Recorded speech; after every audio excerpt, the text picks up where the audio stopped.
Well, hello to what has been organised chaos for the last hour. Good evening. Good evening. Everybody. We have had we've had a major audio problems have corrupted the first stream that we tried to do. So we've all had to go and look at updating devices, checking speakers, checking microphones, logging onto Teams, logging back over to Restream. It's all been fun and games. So, finally, welcome to episode 48 of our Sunday night live chat. Welcome to the irregular regulars who have stuck with us and come back. My sincere apologies for that. Beyond our control. I think a lot of it had to do with Chrome. I wanted an update in the background and got that done. But anyway, moving on. Full house tonight.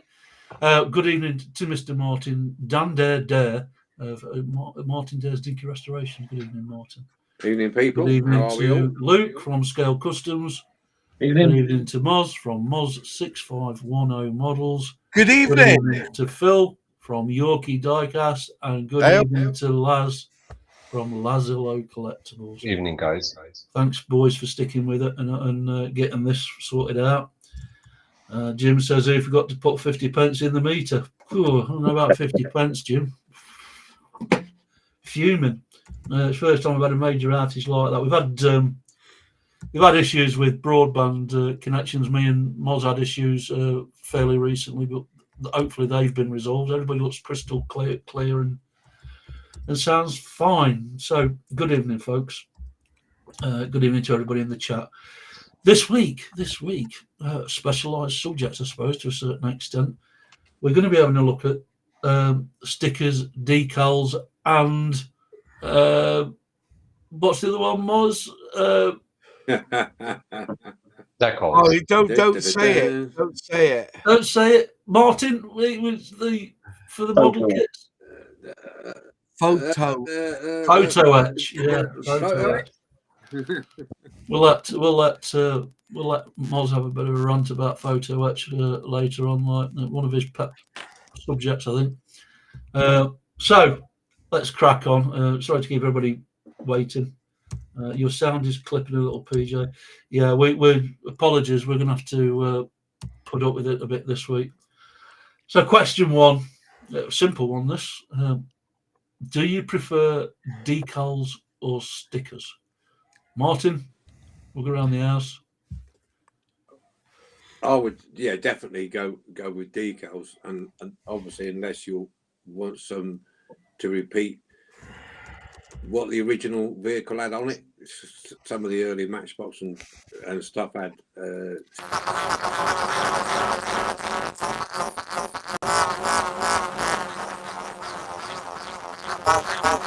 reference, without a doubt. Sorry, did Doctor Who just turn up in his TARDIS then? I don't know what happened there. It's going to be one of them nights. I don't know. I was looking around for a dialect. Hang on a minute. What was that? It was a Dalek. Martin, sweetheart, try again, love. Oh, no.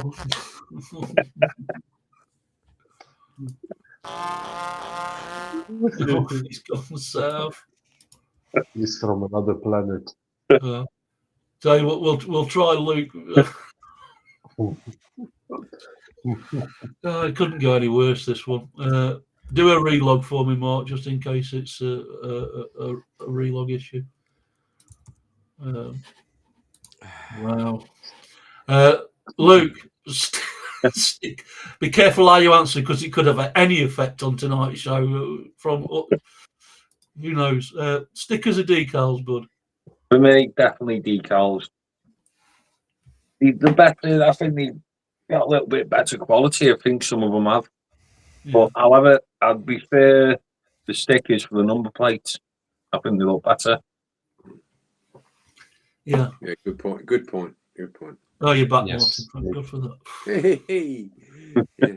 Small mercies tonight. I'll take anything as a minor miracle tonight. Phil, stickers or decals?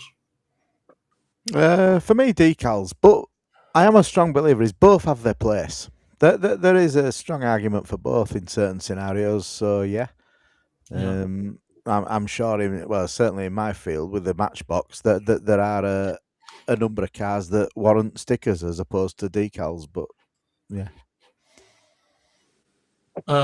Laz? I agree with Luke. For the reg plates, the stickers are better. They have a little bit thickness, so they look like a real reg plate. And yeah, decals, whatever you call it. Yeah, they they're nicer for the body, for bonnets, for doors. I never was a fan of stickers on the old mailboxes. Yeah. They look a bit toy-like, if you Martin, know what I mean. let's try this again, mate. Yeah, There you go. I think on the most part, the decals is like similar to what Phil was saying. That if you're trying to sort of do a restoration as near to the original as possible, and some of the vehicles and cars had stickers on them, then yeah, you can put them on. Bearing in mind they were designed as toys at the factory and they're sold as toys, and so stickers were quick and easy to put on at the factory than messing about with decals.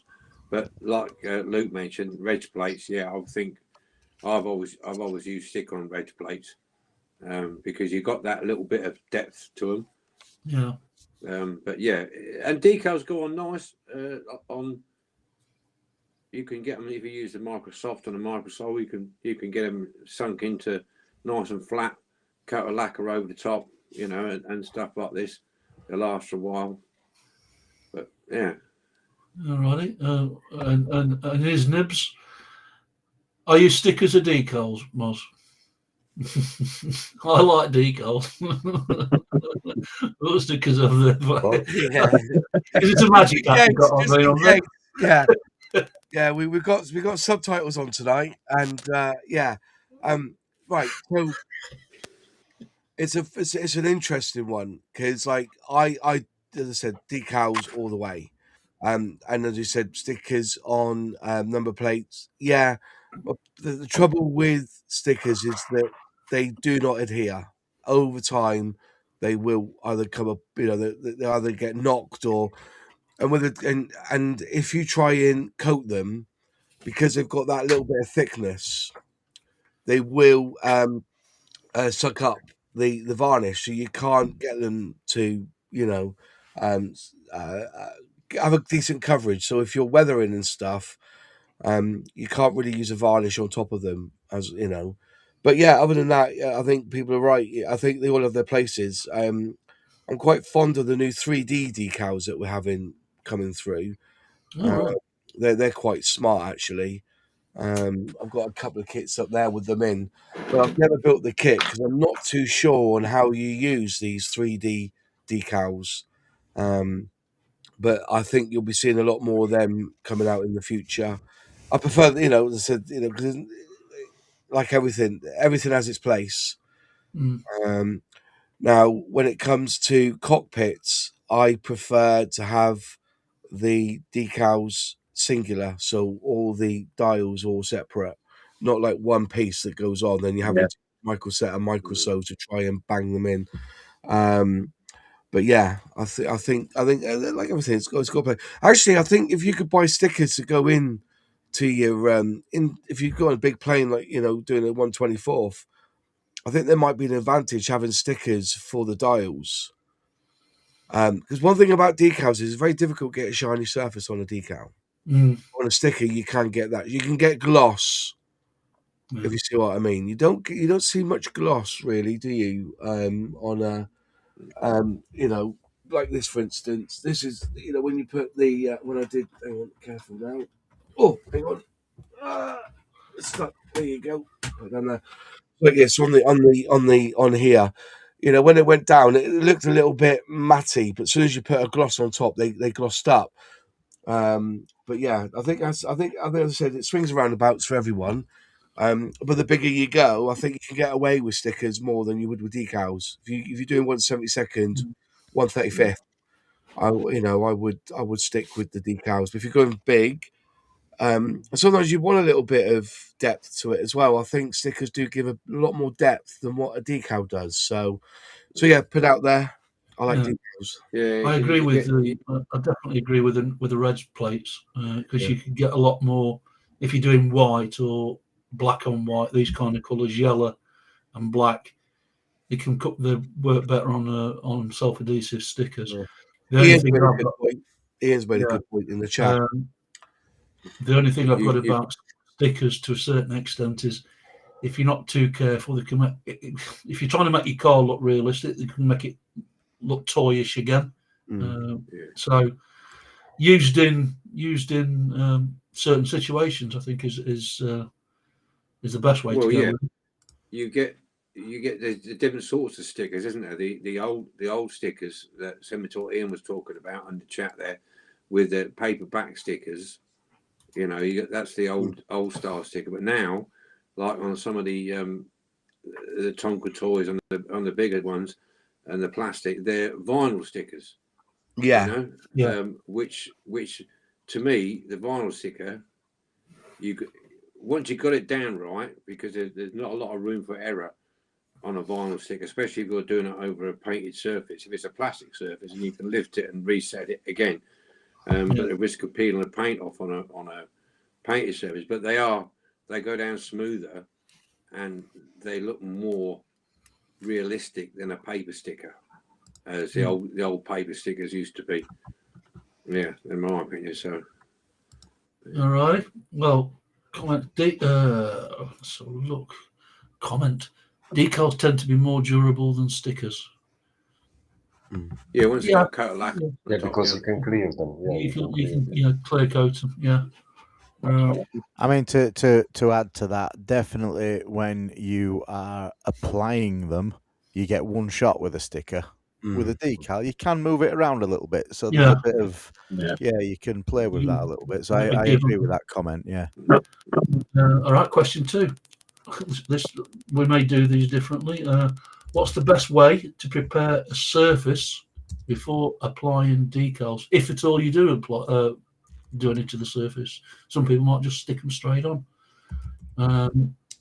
Start with Moz this time. He was. So I say that again. What's he's drifted. What's the best way to prepare a surface before applying decals?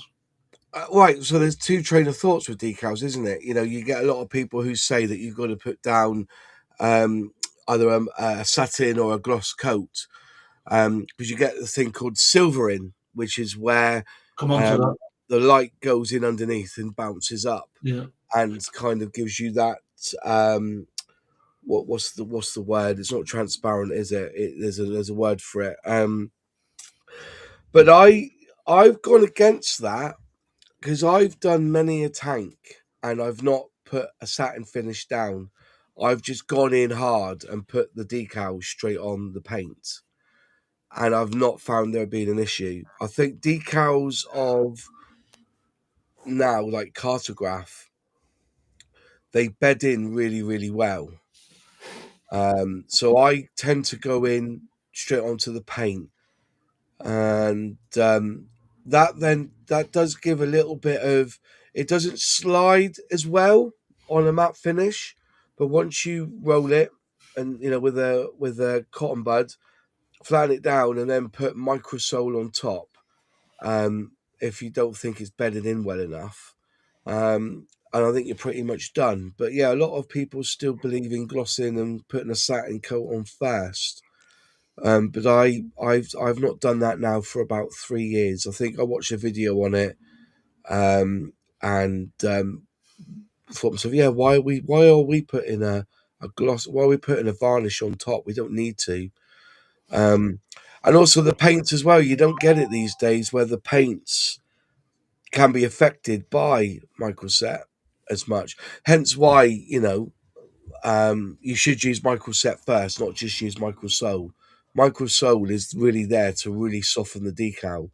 But the set itself is what you really need to use mostly.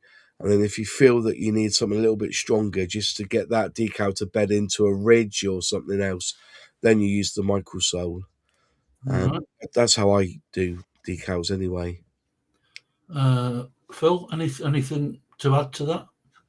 Yeah, I mean, I'm one of these believers that there may be a right way, there may be a wrong way. It was the same when I did photography. There's lots of ways to achieve an end result. Personally, the decals are the last thing I put on. So if I've either gloss painted or lacquered a car, the decals go on top no matter what. So yeah, it's just how I prefer to do it. So. Laz, anything that you do different? I used to put the decals on first and then clear coated the car, the model. Now I do the other way. Now I clear coat the car and then put decals. So because I had problem with that, because I put the decal first and then I clear coated and then it went orangey, and I obviously ruined the decal. So now I put the decal on. So you don't put the coat on top of the decal once you put it down, then? No. I put the decal last, like Phil. So when I finish the car, you don't coat on top of that to protect it. No, I do. When I make my own decals, I do clear the decals. Yes, After, but only the ones produced by Andy, or not the ones from, for example, from Steve Flowers, because they're already done. Yeah. In my opinion, yeah. Mark, you done it? Yeah, I use both methods really, very similar to MOS. If I'm doing a military vehicle, and I tend to put the decal straight on the paint. I'll do that because they'll go down well. And being a military vehicle, it's a different scenario. But if I'm doing an aircraft where there's quite a number of decals, and you do need to sometimes move them around a little bit to get the positioning right, then I'll probably do a gloss. I use that clear. It's a different name now, but it used to be called clear with the K to do the decals on.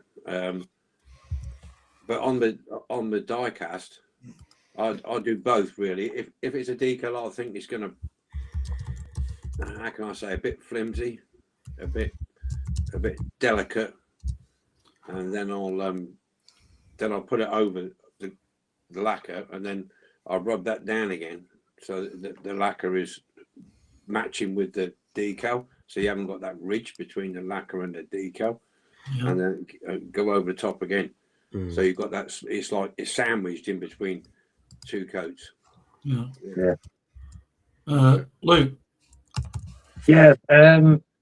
What's working for me lately? I use that microsole. I put that down. I put the decal shred on top of that, and I've found lately not to touch it. I don't use cotton wool, the cotton bud. I leave it dry on its own. And what I found with that micro, it pulls the decal in really, really tight to the body. I put it straight over the base coat, and then obviously clear coat afterwards. And there's no line, there's no ridge, nothing. It looks really, really good. That's good stuff that Marcus said. Yeah. So you don't use the micro set at all, then, mate? No. I just go for the microsole because it softens the decal. It pulls it really, really tight because the base coat's got a very textured surface to it, and it really like shrinks it in. So when you clear coat it, you can't even see where it, the line off the decal is. Interesting. We'll just answer Russ's question.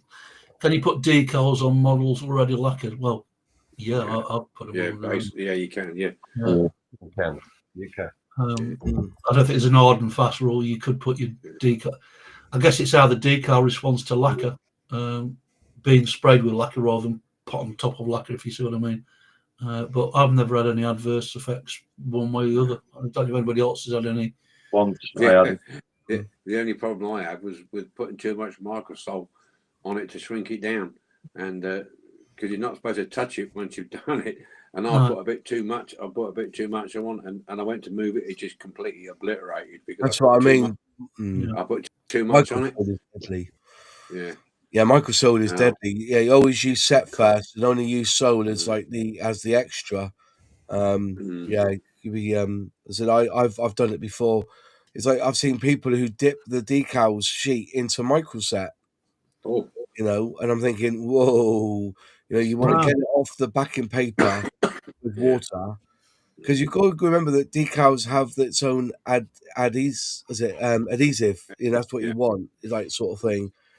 And basically the microset is there to soften, not to adhere. That's the point, you know. I think. Well, that's how I've turned it, and it's like I think Tamiya brought out a decal solution called Mark Fit Extreme. That's it. Yeah. Oh mate, crumbs! I've dipped it. Whoa, it's gone. You know what I mean? You've got to be really. But that's for things if you're doing big areas. Yeah. You know, that Mark fits for like really big areas where you need to get the decal to go in all the recessed paddle lines and over the top of raised pivots. Yeah. Other than that, you know, it's proper game. But my go-to is microset. And some people just use vinegar, clear white vinegar. I wouldn't even use that because that's just, you know. But don't you find that some decals from different companies are slightly thicker than others? I mean, Cartograph are pretty good, but I think Tamiya decals are a bit thicker. They are thicker, but they're easy to break as well. I've got my the latest build I've done, and I didn't put a coat on top, and I picked up the tank, and my thumb caught the star, and the star ripped off half. And that was just, it was like. But I've got a template now. I'm going to spray that back in and make it look a bit jaggedy, like, you know, like a spray job. But but as I said, people have different ways of doing it. You know, microsol is incredible. Luke's right; it does drink it in, but it's more of a softener, not for adhesive, if you know what I mean. It's an amazing effect though when you do something like that on for instance, it's more noticeable on an aircraft, if you know, with the panel lines and stuff, and you've got the right amount of microsol on it, and it sinks in. It's incredible afterwards. You think, look at that, that's really gone in nice. Yeah, it's strange because you see it and you think, I've buggered this up because it all goes wrinkly, but I think that's the beauty of it, because you know, when because if you got the microset will be underneath the decal against the paint, then you got the microsol on top. So the idea is that the microsol will soften that decal on top of the microset to then adhere it to the paint. I think molds it, But you tend to find, what I tended to find was by printing your own decals, the decal paper that you buy is a lot thinner than pre-made decals. Yeah. So they can, if you're doing a really long, you know, like the side of a 143 scale coach, you can get into a mess pretty quickly with homemade because they're that thin. But then again, there's also the question, I don't know whether it comes in this set of questions, whether you use laser printed or desk jet printed, but we'll probably come on to that later. Okay. How do you remove old or yellowed decals from vintage kits? One for you, probably, Moz. Well, first off, flood it with microsol, and then let that lift it, and then just gently rub it away. Water would do it as well, you know, because you know you're re-agitating everything, and that's the only way to do it, really. They will. Just trying to think. If you've got a gloss coat on top, though, they will be sealed, I guess, wouldn't they? With lacquer, yeah. So you would have to be very careful, you know, but in theory, a little bit of just try and soak them off. I mean, interestingly enough, if we had said if it had said stickers, Yeah. you can use some of that label sticker remover, which is pretty good. But it does make the sticker, it loses its colour once you start soaking it. Phil, have you ever removed stuff from an old kit? No, I haven't, unfortunately. It's not something I can comment on because I tend to completely strip a car back to metal when I'm going to do a refurbishment. So it all goes and I start again. Yeah. I think it's probably, if I'm being honest, I've never known the need to just take decals off unless you're going to kind of rebrand something. But yeah, I've not known that. Stickers, you just use WD-40 though, wouldn't you? WD-40 is brilliant for getting off stickers. Yeah. I thought we've lost Laz there for a sec. Martin, have you had to remove or reuse stickers? Yeah, I've done on both really. The thing with the plastic kits, as Moz know, is you be careful what you use because you don't want it to affect the plastic underneath. That's the thing, you know. If you're using something a bit too hot, it can damage the plastic underneath. So, like you say, the microsole, anything that's going to lightly do it, you need to sort of remove that lacquer surface first to get at the decal below, you know, that sort of thing. So it's a bit hard, a bit trickier, a bit more complicated to get it off a plastic model kit or a plastic car, especially the styrene, not the hard plastic like you get in like some of these older toys, you know, the hard plastic. You be careful you don't use too hot a product because it will just scuff up the plastic and you'll never get it back. It'll just soften the surface and it'll make it all furry and stuff. But with the die cast, I tend to take off the sticker before I put it in the caustic soda. If I can, I use nail varnish remover, WD-40, lighter fluid if it's a bit tricky. Right. You know, some lighter fluid, you get it underneath the glue, it'll melt the glue. You put in a caustic soda, sometimes the sticker takes a heck of a lot longer to come off than the paint does. You know what I mean? Depending on the type of sticker. But I think it's trial and error with most things. There's several products you can use for removing stickers. Like you say, you got that sticky stuff remover, lighter fluid, WD-40.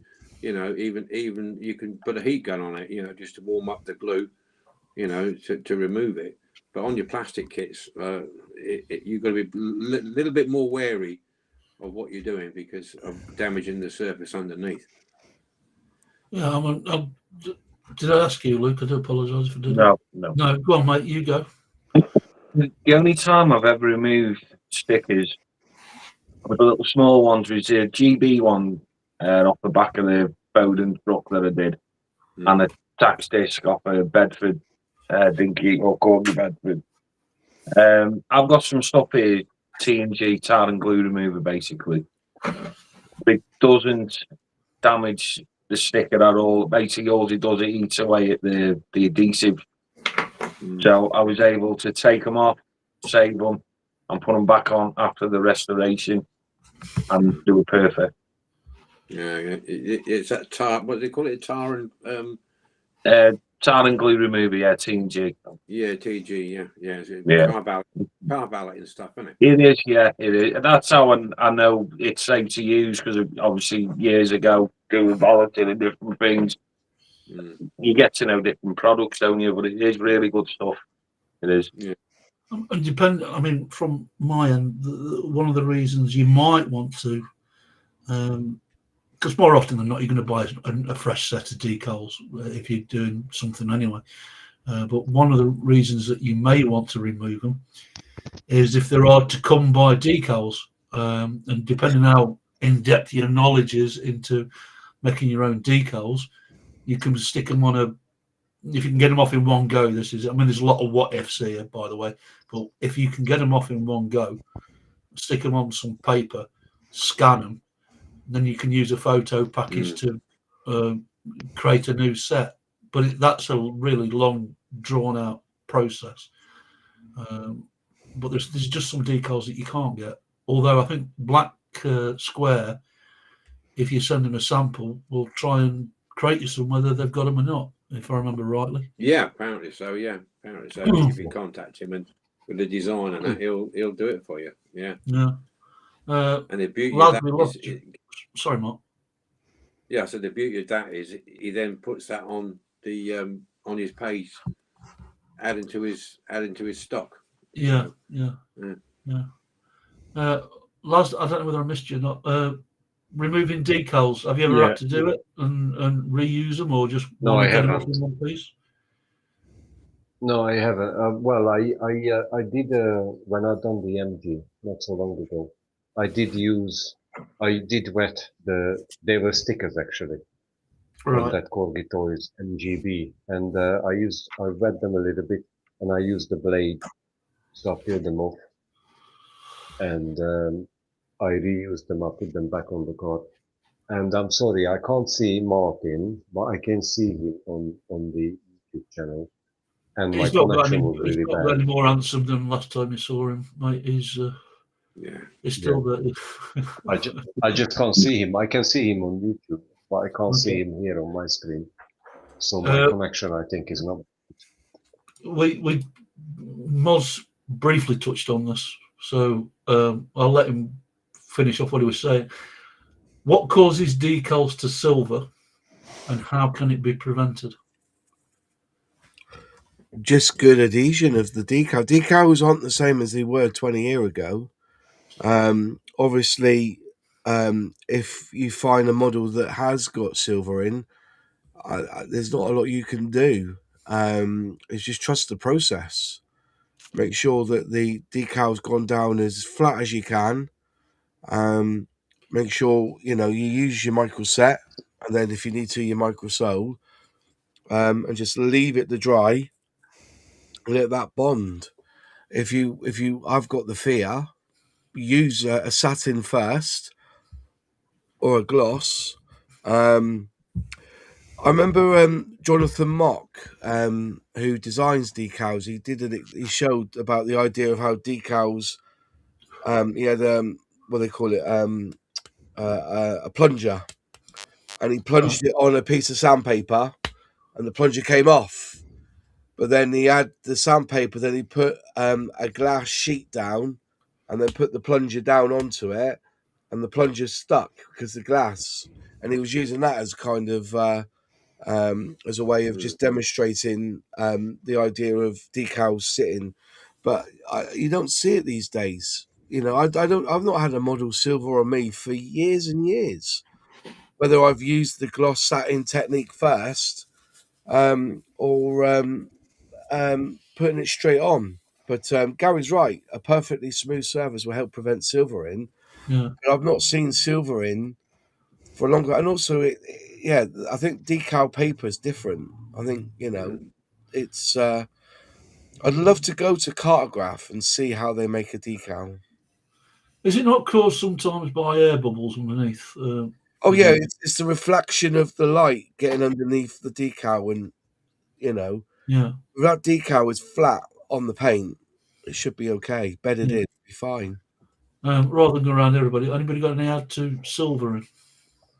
Yeah, they're just basically the same, really. Nice smooth surface, and I like you say before. I think the older model kits, the decal paper was certainly different quality paper, and obviously maybe a different quality of ink that they used to print the decals with, because you open some of the older kits and you can definitely see the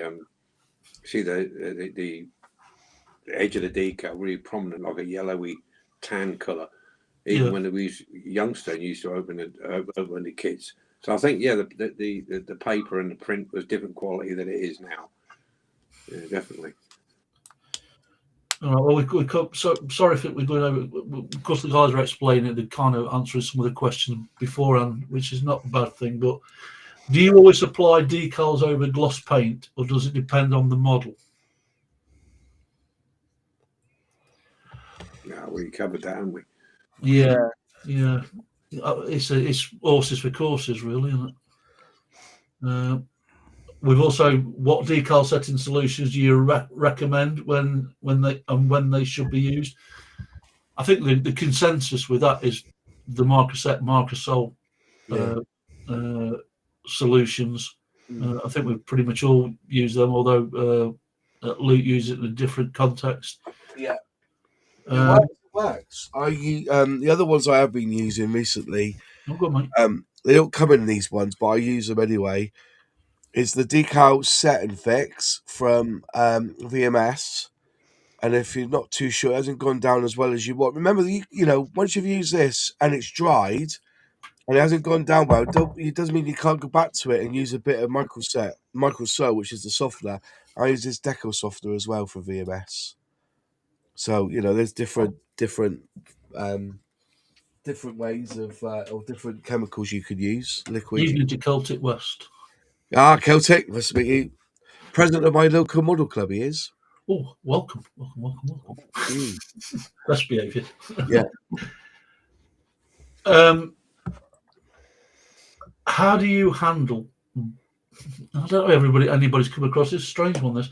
How do you handle brittle or cracked vintage decals? Perhaps this is more to do with vintage decals. Do you probably on plastic kits again? You're building old models. Yeah. Do you have old decals that you use? I have. Go on then, Lars. Yeah. I have some old. I got them from Miss K, the Showgirl 25 on YouTube. And she sent me some really old ones from the 60s. And surprisingly, they still good quality. They still good when I put them on, like petrol and cold and stuff like that. Those kind of old ones, really old ones, petrol spines. And they still good quality. I haven't had any problem with them. Okay. Yeah. Mark, have you used in your modelling? Yeah, a few times. Sometimes you get if you're using an old kit and they've got old decals in it. It's a bit hit and miss really, because by looking at it by eye, you might not necessarily see anything wrong with it. It's when you put it in the water that then it starts to break up. You think, well, that's gone.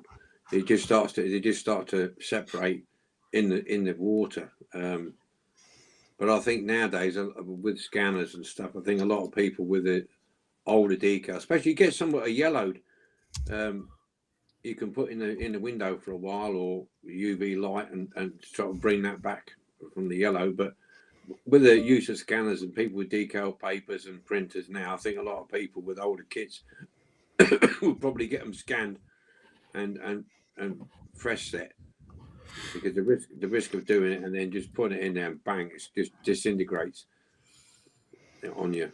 So yeah, I saw that, Phil. We brought it up earlier on about John and cutting. We'll probably come on to cutting in a few minutes. This is kind of a. Anybody else? Sorry, Godmos. This is a great product. If you've got really old decals and you've had them in the window for a couple of days to get rid of the yellowness, this is the same company that does Microset and Microsol.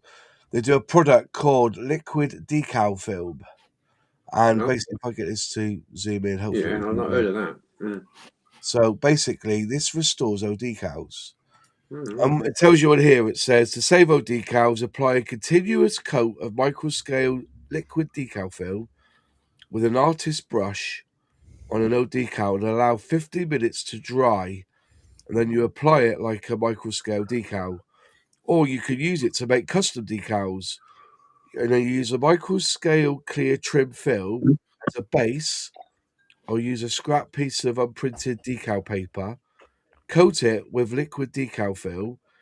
Then you apply the desired designs to coated decal paper, and then leave it to dry, and then you apply some of this on top, and then leave it to dry.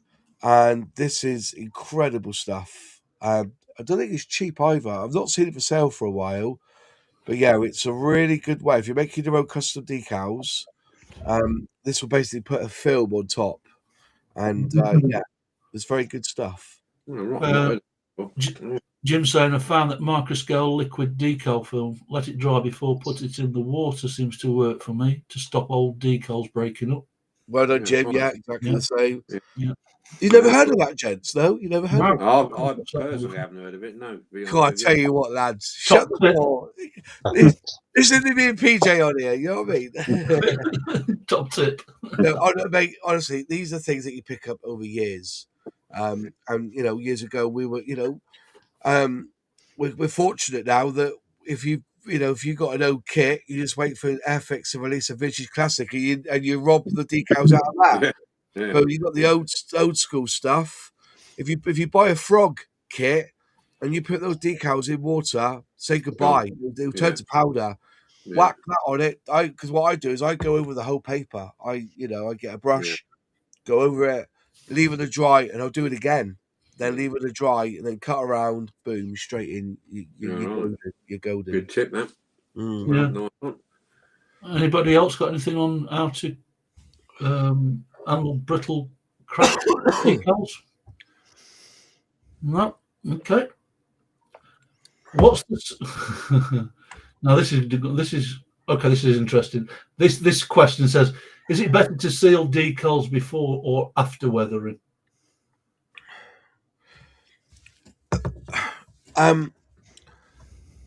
You can apply as many coats as you want when it comes to a varnish on a kit. Me personally, if I'm weathering with enamels or oils, I will always put the decals down first after painting. Then I'll put probably a satin coat on top, and then I will then do my weathering, and then I will put another coat on top of that, whether it's a gloss or a matte. Normally matte for me. I like my models to be off glossed, not too glossy, because what's on the surface of your model will come off in your hands. You know, your hands are abrasive. Don't forget your hands are abrasive, and also your hands are oily. Yes. So you want to seal up your kits. So, but you know, we're talking thousands upon thousands of an inch when you're putting a coat on. So you would seal if you do a job on, if you want to finish it off so that it's going to be robust for handling, then you need to weather. And also if you weather it, and also if you make a mistake with your weathering, you could just wash it off or remove it quite easily. But yeah, so you always seal stuff. When I did the Stolly, I didn't finish that off because I know that if I had put a varnish on top of that, you would have lost a lot of the effectiveness of the rusting, if you know what I mean. I did go over it again with hairspray, just to try and set that powder in position. But because it was powders, if every time you touch it, a bit of powder will come off. That's the problem. But that's the effect that I had for it. So yeah, you should put every time you do something, put a coat on it just to seal it in. You've recently done a model kit, Phil. I don't know how far you've got with it. Did you do any weathering on that with decals? No, the whole thing of weathering frightens me to death. I'm nowhere near that yet. To be fair, I've gone through my life without doing an Airfix kit. The first one I did was this year, so in fact, people have been buying me them. I've got 1, 2, 3, 4, 5, 6. I've got 7 up there to do now. Same build up. The lads and I just keep making excuses. And when I see Luke's doing him, I just think, leave it. I've been doing modelling for 30 years, mate. I saw his. I put my airbrush down. I was like, no, I'm not playing this game anymore. Yeah. Laz, have you done any weathering and put decals on? I don't really do weathering. I've done a few before, but I haven't used decals on the particular model. Right. So I don't have any experience with that. Well, we'll come to Martin last because he's our other modelling guru as well. Luke, you've been playing about with various experiments and doing different ways of doing things. I went with that Series 1 Land Rover that MOS kindly sent me. Rusted the chassis out, and obviously weathered the body, just corroded the body, should I say, just made the paint look tired and a bit mossy. But what I did, I just put a matte coat of lacquer over the top of it all once it was done. And that held everything. It's been bang on since. And but that was my first ever attempt. So, you know, it's an art when it comes to weathering. You've got to think of, you know, depending on what diorama you're putting it in. If it's outside, then, you know, it's the weathering of the way the water is going to drip off. Anything that's protruding, like hooks and that's on the vehicle or whatever, the rough that runs down, you could go on forever with it. You could. Yeah, I think you're right. And also, it would be interesting to see how you diecasters look at the future of scale of your models, because normally if I see a Matchbox toy, it's showroom shine, showroom. That's what it looks like in the showroom. But then I've seen Corgi been releasing stuff where you buy it weathered. Yeah. The Land Rover, even though it's totally inaccurate, it was very popular. Allegedly, it was a very popular release, and I'm wondering whether this is the next stage where people aren't going, "Oh, that tractor there. Oh, it looks nice, straight from the showroom. Oh, Corgi have released one, and it's got rusty and got oil stains on it." Just saying whether, you know. I think it's Vanguard. Is it them who's doing a Mark 1 Transit van, I think. It's like been weathered, or it looks like it's been drove down a dirt track. Yeah. That looks pretty cool. Well, going on to Martin. Martin, you fairly recently did the diorama of the minis. You did quite a bit of weathering in that as well, didn't you? Yeah. Did you? Yeah. I can't remember. Was the decal? Did you put decals on them? What I tend to do with mine is because I look at it this way, that a vehicle, or say for instance a tank or a military vehicle, aircraft or a Land Rover or whatever, the decals would have been put on before it got all dirty and weathered. Yeah, so I tend to put my decals on first, and then put either, if I'm going to use oils, put a gloss cut over the top to use oils with, or satin finish. Do the weathering after I put the decals on, but I always take the shine off the decal if I can, you know. So it's not like bang, you've got all this weather and you've got a big glossy decal staring at you. I try and sort of, when I put the matte coat over the top, and I'll just give it a rough at a little bit, and then sort of decal, might even chip a bit of decal off the edge of it if it's on a tank or something like that. You know, wear it down and weather it down a bit. It's the same as anything else with the weathering. You can overdo it, make it look stupid if you're not careful, because you've got to look at the scenario it's in. A lot of people I've seen get a bit carried away, and you think to yourself, nah, it doesn't look right, because you've gone that too far with it. You know what I mean? Some military vehicles during the wars, German military vehicles will probably be weathered more than say the American Shermans, because the availability of Shermans was vast regard to German military vehicles. You know, they're perhaps Sherman tanks. I'm probably wrong here, but they say a Sherman tank in the battlefield wouldn't last as long. But there's always a new one behind it, if you know what I mean. But you've got some German assault vehicles. They got to keep them going in the field. So the weathering will be different on both sorts. So yeah, decals on first, weathering later for me. I mean, if you think of, in the realistic world, if you took something like a rally car, the mud, crap and dirt you get on the car after the race, like, so you've already got your stickers and decals and vinyl wraps and whatever you like. It makes sense to put the decals on. Yeah. Well, that's a whole new subject, isn't it? It's a whole good subject to have.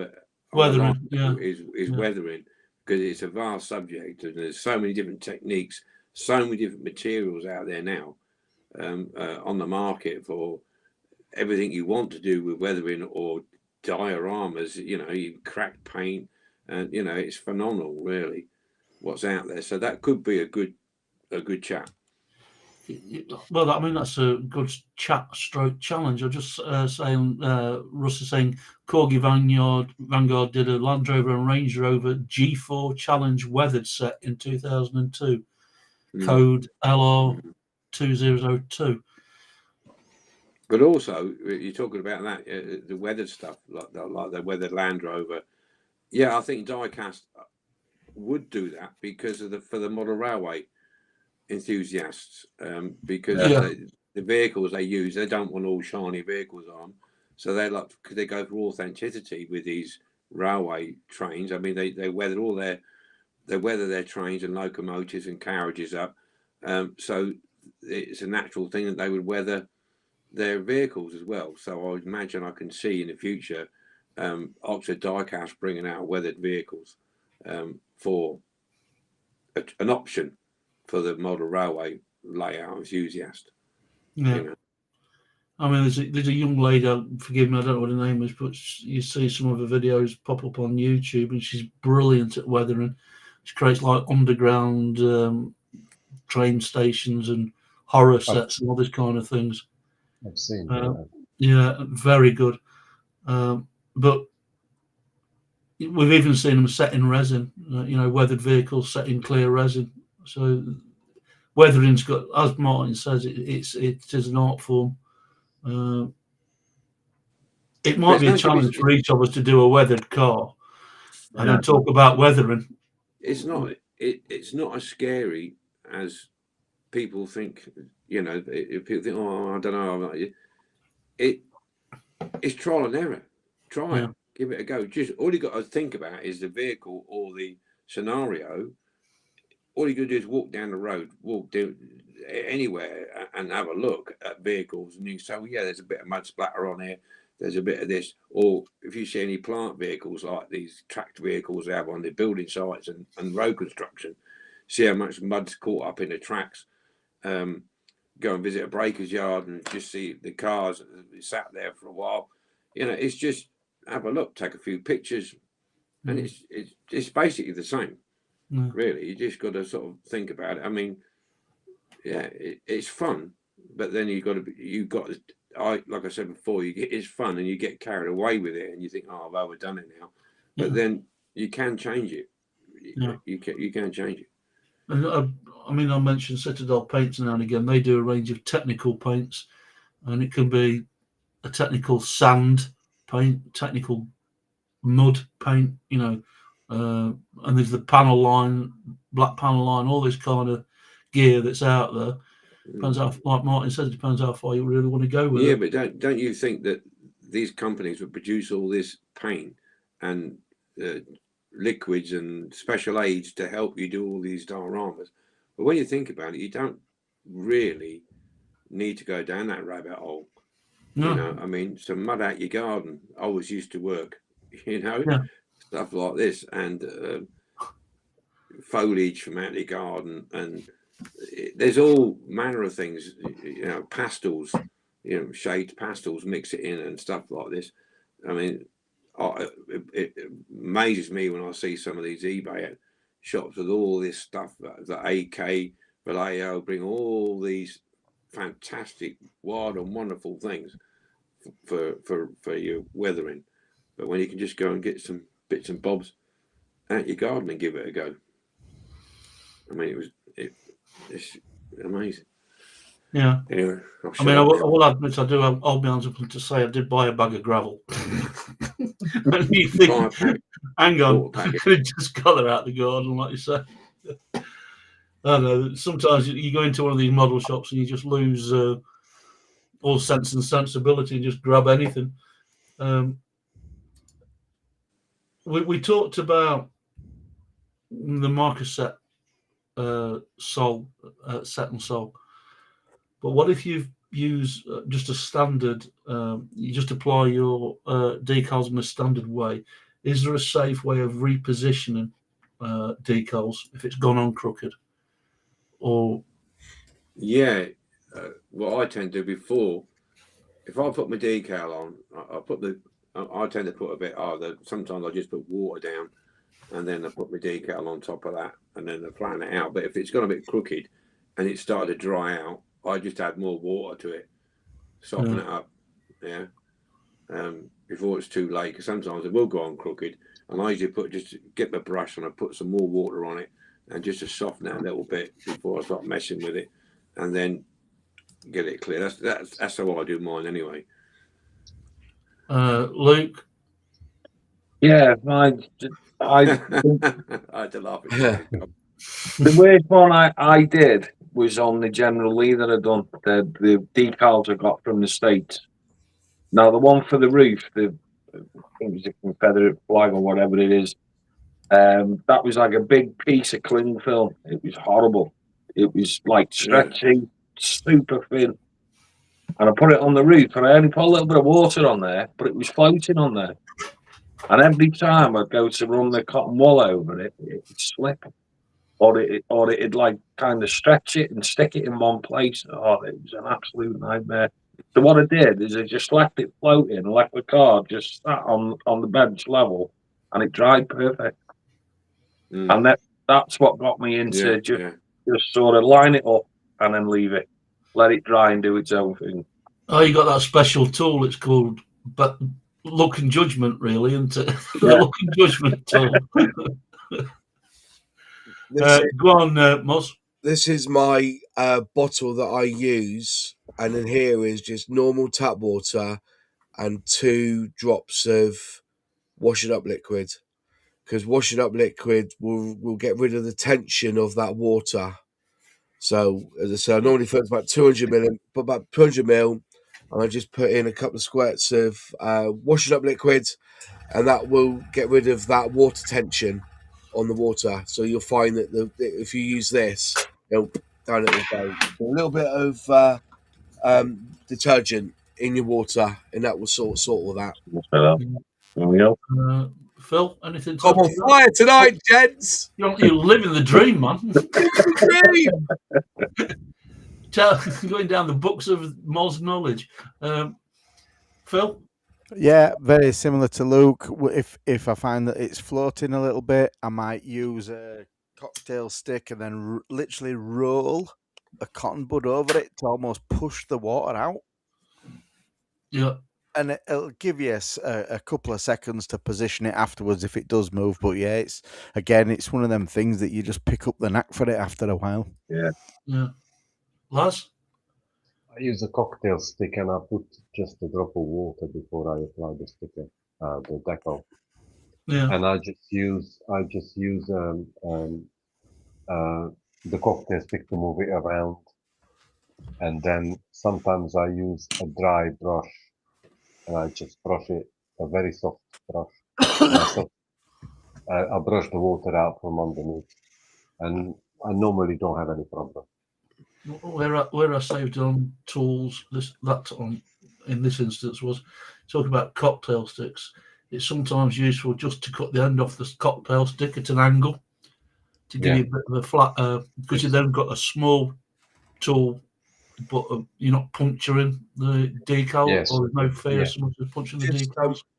See, another tip is if you've put the decal on and it's raised up with the water, get a bit of kitchen roll, fold it so you got like a little corner, and then just gently it will suck the water. It'll suck the water and it'll go down. Yes.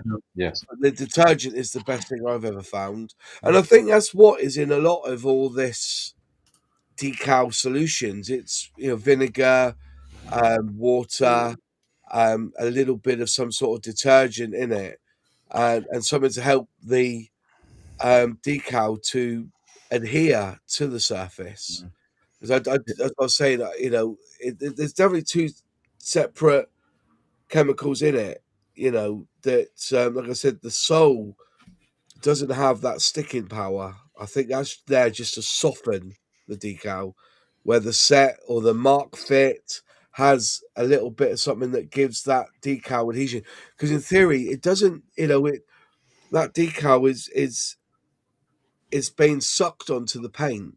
That's the idea, and you need something to give it a little bit, like a bit of adhesion in it, I suppose. And that's where you get the set, then the sole, or the mark fit, and then the mark fit extreme. Yeah, it's swings and roundabouts, lads. But remember, I was building model kits and putting decals on with water for years and years and years. We never had all this stuff. Yeah, I never got silver that much back then. So I totally agree with that, mate. Because I'd been doing models for a couple of years before I'd even heard of Marcus.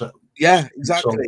And it's probably one of Martin's videos that I saw it and come across it. I think a lot of it is pompousness as well, because I know a guy who won't use anything but the Humbrol decal fix. He's used it for years, never a problem. Works for him, and it works for him. You see any silver in his kits? Does he hire?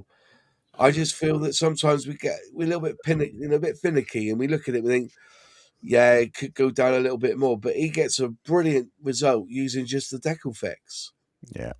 You know, Yeah, I mean, sometimes the original way is the best way. You know. yeah, you know, and at the end of the day, they are water transfers. They slide, and that's the whole point. So, in reality, I tend to, I'll rub the surface with a wet cotton bud to get it damp. I'll apply my decal, and if I'm being honest, I probably have more problems with it setting too early before I've got it in position than I do with too much water and it sliding around. yeah. If you get it bang on that first time, cool, you give yourself an erection, though, don't you? Crumbs. Yeah. You do, but hands up. You're easily pleased, mate. Oh, yeah, I'll tell you. I'm not joking. When I've done it, you know, I've done tanks and stuff, and I've laid it down, and I'm like, I don't even need to touch that. That's absolutely perfect. Because, as I said, I'm terrible because I don't use cocktail sticks. I'll use a blade, a stand, you know, an X-Acto knife blade to move. I've got one here. You know, I'll put the decal down and I'll use that little edge there, or a set of these, just to. I don't use. I'm dead on like that, and then hold it, rub it with a little bit of cotton bud, get rid of that excess moisture, and away you go. So yeah. I'm saying I find them too small, cocktail sticks. I did a video on it. I just cut the end, or I use an old paintbrush and sharpen it, and then just dull that end. Yeah, I think I definitely think it's, well, just from my perspective, it's definitely worth dulling the end. Get that point right off it, and it just gives you a better surface. Go on, lads. Yeah, I'm gonna log Let's off. shoot, mate. Bless, lads. Thanks for coming, mate. Appreciate it. See you later, lads. See you, mate. Yeah. Carry on. I'll see you in the tavern. Yeah, see you guys. Take care, buddy. If I know how to log off. Yeah. Turn it off and on again. Turn it off and on again. Update it. That'll do it. We could kick you. I don't know, shaky hands. You're probably using it wrong, to be honest. If you say it's not crap, it's not crap. I've used it when I've been to friends' houses and you know, and all they've got is that, and I've used it to. It's good enough. And as I said, it is what it is. I think if you look at the chemical processes, I think that it's how you use it. You know. I mean, with the water, going back to the water, if you put an excess on, I mean, that decal is going to float forever and a day. Well, not forever and a day, but it'll float for a while, unless you've got something to handle, like I think, like you say, Moz, about the old tissue paper or something on them. Yeah. Where you can, it will just soak it up. It's amazing. See, spend a fortune on tools just to get it a toolkit for doing it. I think that, like I say, there's certain things when you do to model and you know that you've got one chance. And decals is one chance, because if not, you have to buy another kit to get that decal sheet again, don't you? You know, or try and find a way around it. So you are very precious with your decals, because you know you've got one hit and that's it. You know, and so you if you find a way that works for you and you've got no problems with it, why change it? Yeah. When you start changing stuff, you know, same with weathering. You know, when I first weathered something, I put enamels down straight onto my decals, and the decals folded up and ruined them. And I was like, oh, you're supposed to seal it first. But 10 years ago, we didn't know. But, you know, we were reading magazines. We didn't have YouTube, you know. So, Yeah. and I think that's it, you know. It's it. It's the way to go. I get that shaky hands. If you're not a fat, that's absolutely fine. But I, you know, what did I use before I had Michael Set and Michael Sew? Decal Fix. Or Tammy and Mark Fix. You know, that's what I used before. I think the point is there that if you find a method that works for you, exactly, we've all got different all got different methods, and it goes back to what I said before, that there's no right and wrong way. Whatever works for you, go with it. Yeah. It's usually more the application than the, you know, like a bad workman blames the tools, is the old saying. Like, well, you've got you can go back. There was about 3 or 4 months ago. There was somebody who put microsole on a decal, and the paint reacted to that microsole. What have I done wrong? What have I done wrong? And people answered and said, "Oh, you should have sealed it with varnish first." Or this has never happened to me before. And you get all these people with all the responses, and you know damn well that for some reason that paint's reacted. It's not, you know, maybe should have used microset and left it alone. You know, there's all these different things that happen. I know somebody the other day has been spraying for years. It was on my group. Sprayed up a model and the paint reacted. And what he found out was that he didn't realise that he can't spray. I think he had enamels and he sprayed acrylic on top and it cracked, or the other way round. I think it was. He learned his lesson. What did he do? He shut the paint off. Just use the acrylic paints from now on. You know, it happened. I mean, back in the day, when you think about it, we all hand painted models and stuck the decals on with water, and that was it. We was happy enough. I said, water's the way. You know, it is what it is. If water works for you, like I said, some people just use pure vinegar. I've seen people mix with vinegar with water 50-50 to use it. Whatever works for you. Let's move on. Because I know Phil's not necessarily had all the experience with decals so far, but one for you can kick in with here, Phil. How do you match replacement decals to original colours and scale accuracy? Because you've done a bit of this. I'm going to sit back and listen to this. It becomes the Phil show. The Phil show. Trial and error. Trial and error, yeah. Literally, I'm quite fortunate because I've got experience in a program called Photoshop. Yeah. So in a previous life, I did quite a bit of photography. So I got to use Photoshop, so you can scale things, develop things, change things, manipulate things. It becomes almost a design tool. Yeah. So you can take any image you want and scale it to a size. Obviously, there is a ruler in Photoshop, so you know exactly what size it's printing out. Yeah. For instance, a friend of mine wanted some decals doing, and he sent me an image of his car with a ruler against it. Didn't he, Moz? Right. Amazing. And we literally scaled them to a picture of existing decals against a ruler, and I've scaled those to match it. Yeah, there you go. That's it. Hopefully, they're the same size. They are. I've measured them up. I just haven't got around to. I've stripped it and everything. It's ready to go in, but I have no custom soda at the moment. So I haven't. Have you put them in your own special bag, Phil?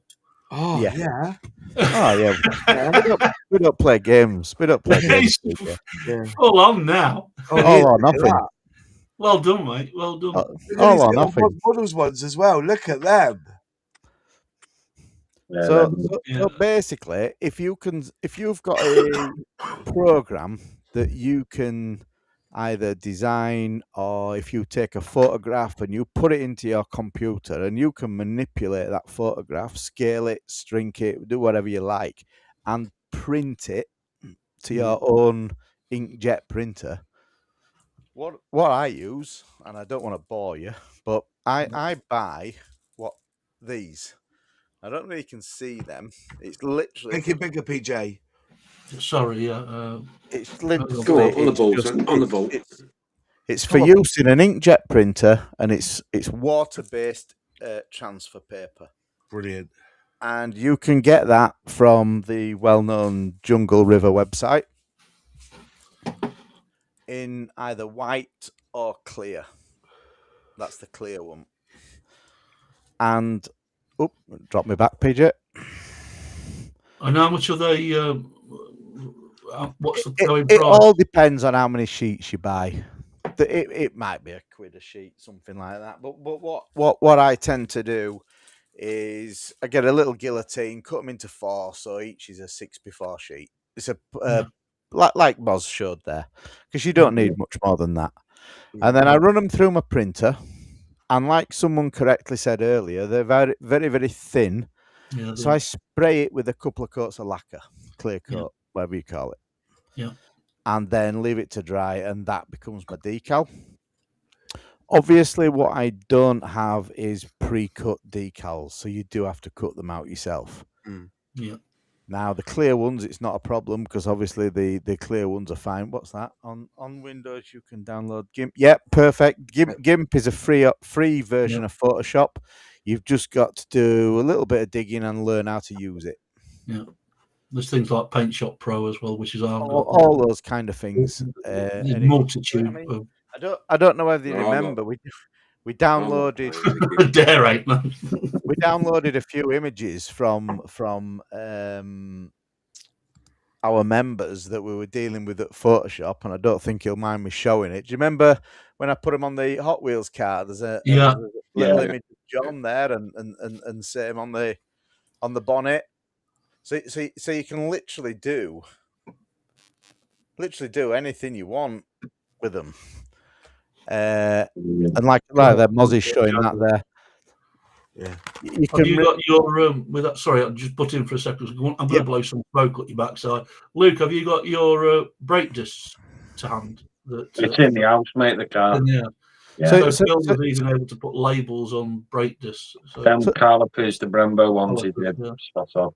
But my philosophy is, if I can do it, anybody can do it. It is literally, if you've got an inkjet printer, you don't need anything special other than that water slide decal paper. That's all you need, and then a couple of spray, normal I-coat lacquer on it, a couple of coats, just because it's very, very thin. Yeah, if you can supply us with a link, Phil, at some point next week or whenever, where you can get it from, we'll put it up for folks so that if anybody wants to have a go at it. Yeah, and likewise, if anybody does want to have a go, just contact PJ, give us a shout on the Facebook group, and talk you through it. It really isn't that difficult. Yeah. Someone mentioned in the chat earlier, cutting them out probably is the hardest part. Yeah, yeah.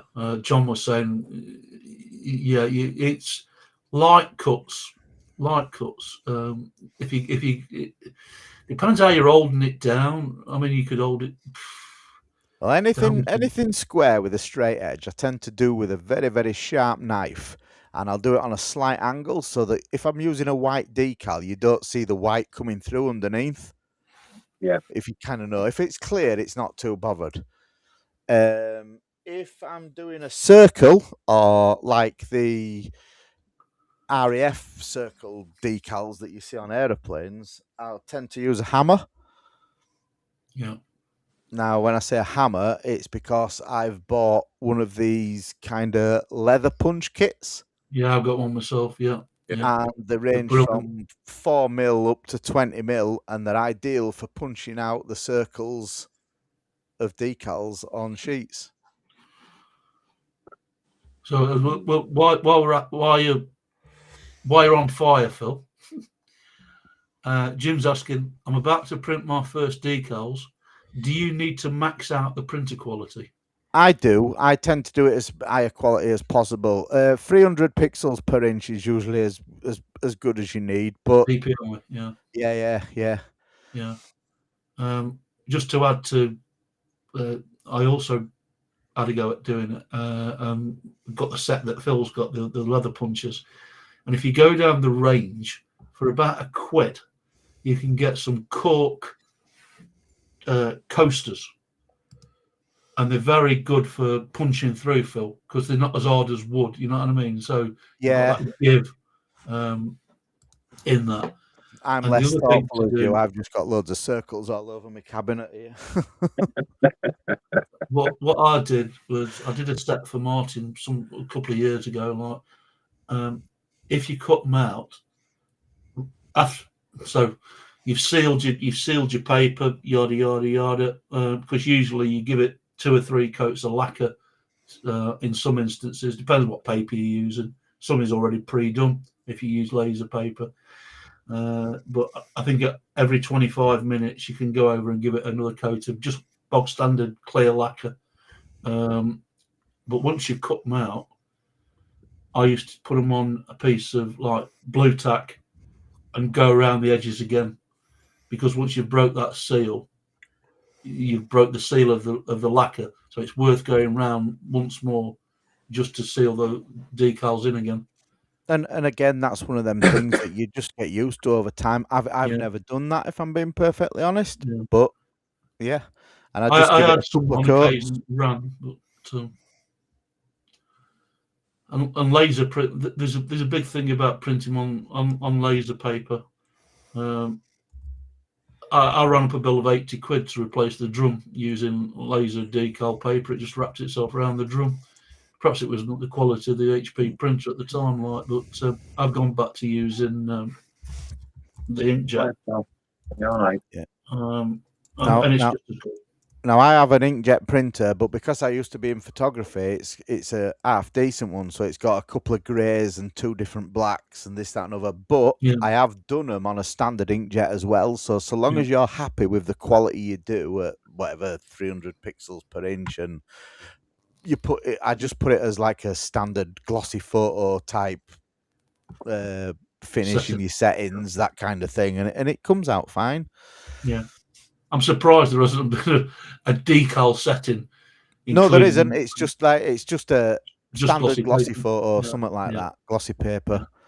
So I think, like, in answer to question, Jim, 300 DPI dots per inch. Can you put decals? Phil's Russ is saying, Phil, can you put decals over decals? You can, because they'll stick to anything. Obviously, if your first decal's gone off and stuck, you can put it over. But I don't know why you would. But if you want to put an example in, yeah. But I suppose if you've got a car and it's been scraped and you don't want to restore the whole car, it's just right. So the issue I have with this is if you're using the clear back decals, obviously you can see anything underneath it that doesn't overlap, and I sometimes have problems with colors. So for instance, if you put in and let me get this right way because someone will correct me, if you put in green and blue or a green decal on blue, it'll go a little bit yellow and vice versa. Do you know what I mean? You can see through it. Yeah. So if there's anything underneath, then I tend to use the white backed decal paper and then cut it very close, or I'll kind of do a yellow square with my decal. Sorry, if I'm putting a white decal on a car that's red, I'll put a red square on my decal with then my image on it, and then so there's a bit of red round it, and it hides any white if you're not cutting close up to it, kind of thing. Yeah. Hard to explain, but I can spend time later doing it. Yeah. Yeah, I mean, we could have an whole bloody session on creating decals. But it's definitely it's worth it if you can. The satisfaction you get out of it once it, like Moz says, once it's on the model and it's set, and you've done them decals yourself, it's such a satisfying feeling. that you've created the whole bloody thing from start to scratch, even the decals. Well, those Juicy Jeans ones we did, we actually go back to scratch and redesign it, because I don't think you can get them. I don't think you can. No. Well, this is where your scanning comes in and saving any existing ones if you can, and all that kind of thing. That should be on eBay now, mate. Yeah. Because I went looking high and low for them ones, and you said you done me a solid there, my friend. I just haven't got round to I've stripped it and everything, and done the glass and everything, but I need to get this in caustic soda and away I go. Yeah, well, it's trial and error. If they don't work, we'll get some more done. Yeah. But I've not sold any. It's just for you guys, really, and myself. Luke, Martin, any experience with making your own decals or stickers? The only thing that I do, and I will be doing with what on the next video. Sorry, Martin. Go on, mate. Interrupting. Stickers or decals? No. You carry on, Luke, mate. You carry on, son. Yeah, I've just it's going a little bit off topic. I've got Andy doing me decals for the XR2, the Mark 1 that I'm currently working on. So, but with that, he's just doing me the XR2 and the Fiesta. It's red on a black background, so I'll cut that close as I can.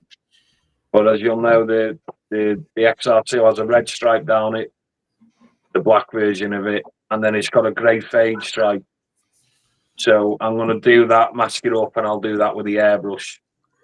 So hopefully it all should tie in, but we'll find out when the video goes out next week. The way he's going, he's going to be able to just paint decals at this rate. That's just a mixture of the two coming together, the airbrush and the decals, just to replicate what's on the real car. Yeah. I mean, it's...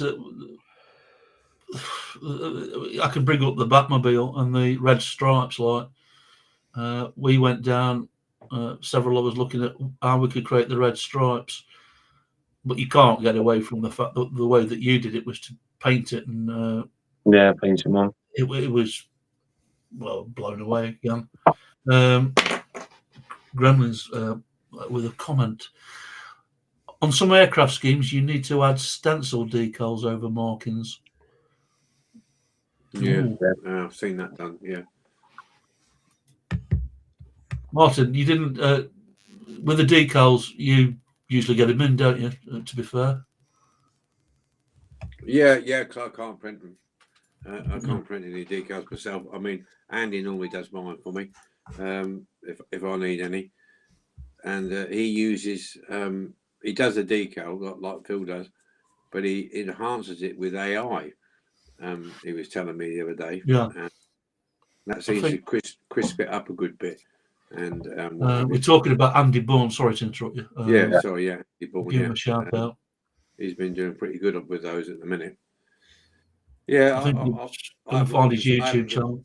I haven't got a laptop or a printer or anything here, so I can't do my own decal. We'll look after him. Somebody needs to. Martin, we don't need to learn how to do it because we've got Phil and Andy. Yeah, spread the love, mate. I mean, I'll just bring this one back up again. Moz, does that mean to you, on some aircraft schemes, you need to add stencils, decals over markings?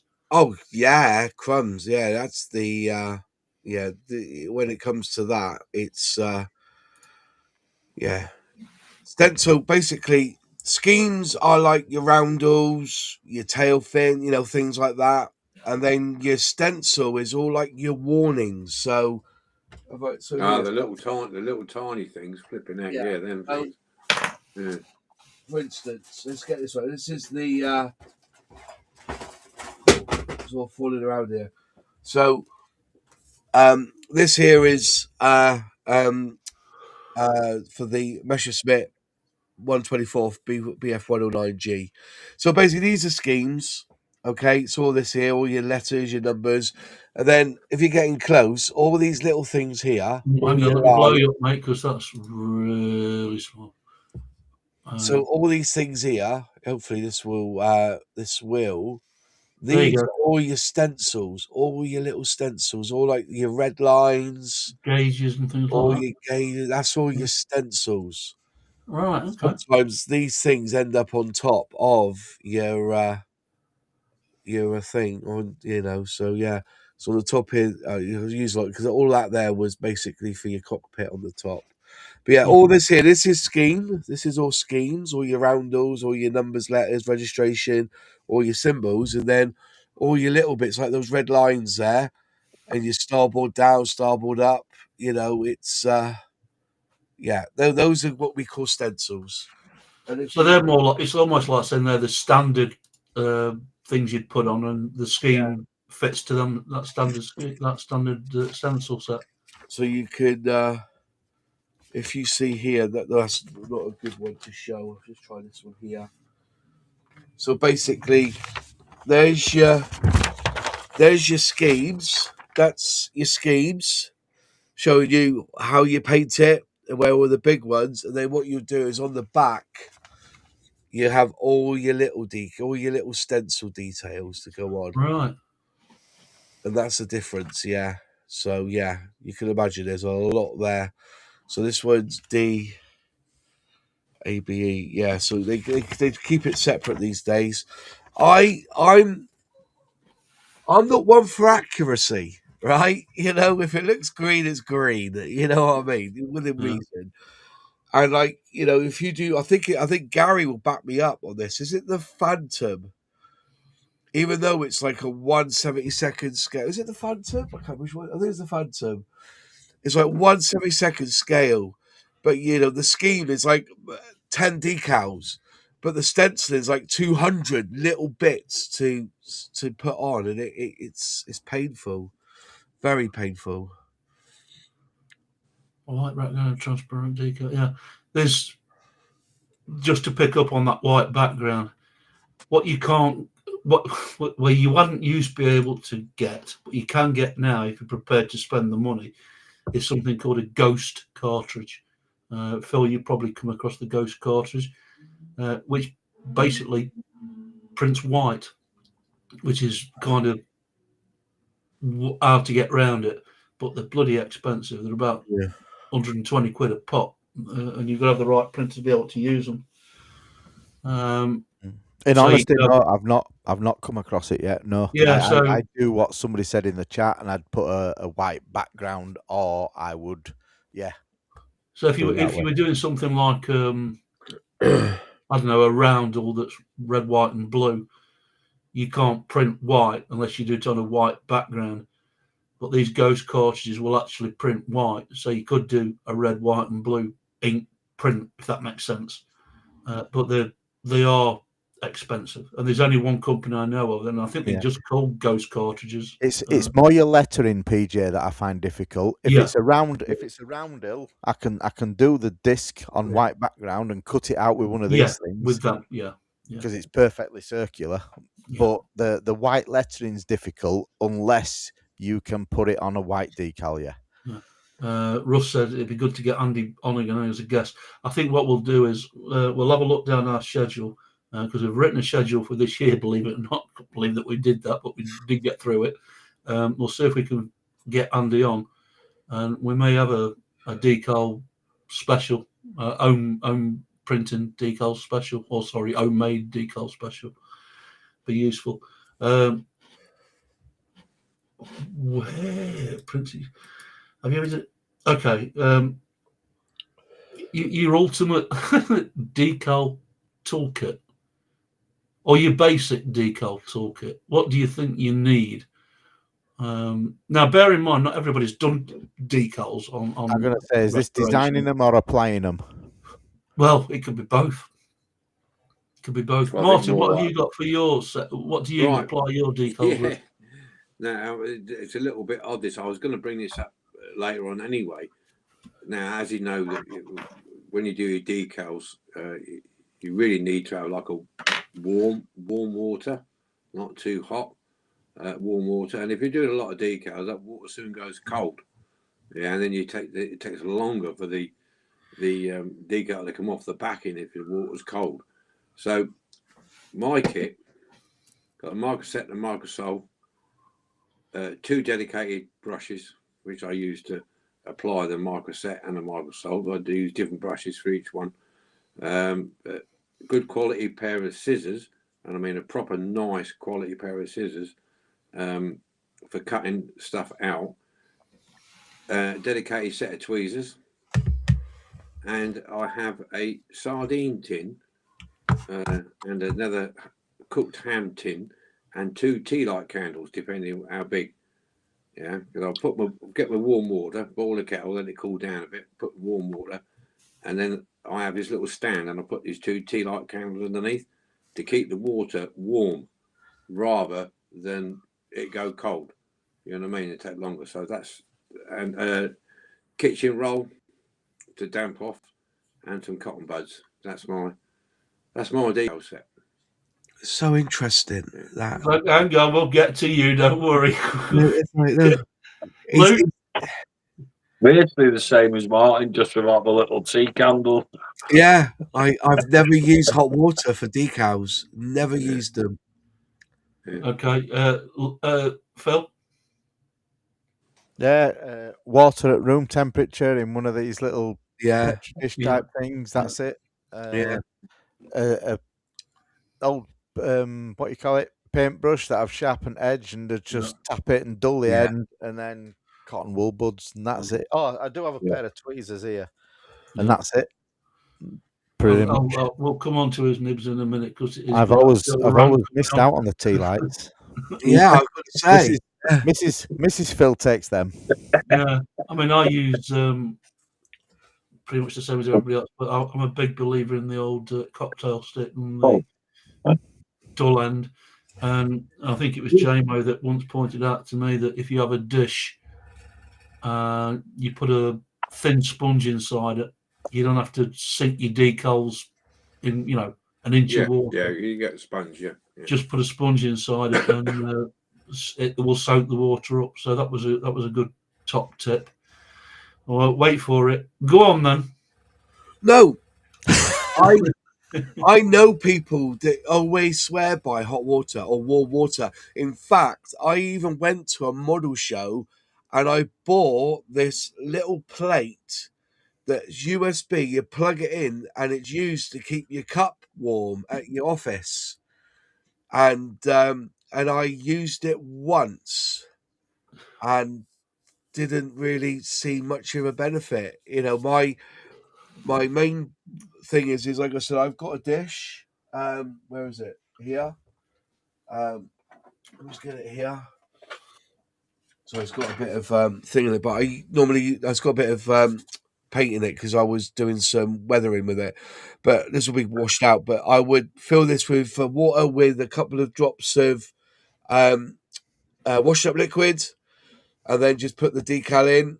And whether it took you can tell by you just touch the edge of the brush, just nipping it underneath, just and so all of a sudden, you'll find the decal just slightly floating, and from then I get my little tweezers straight in.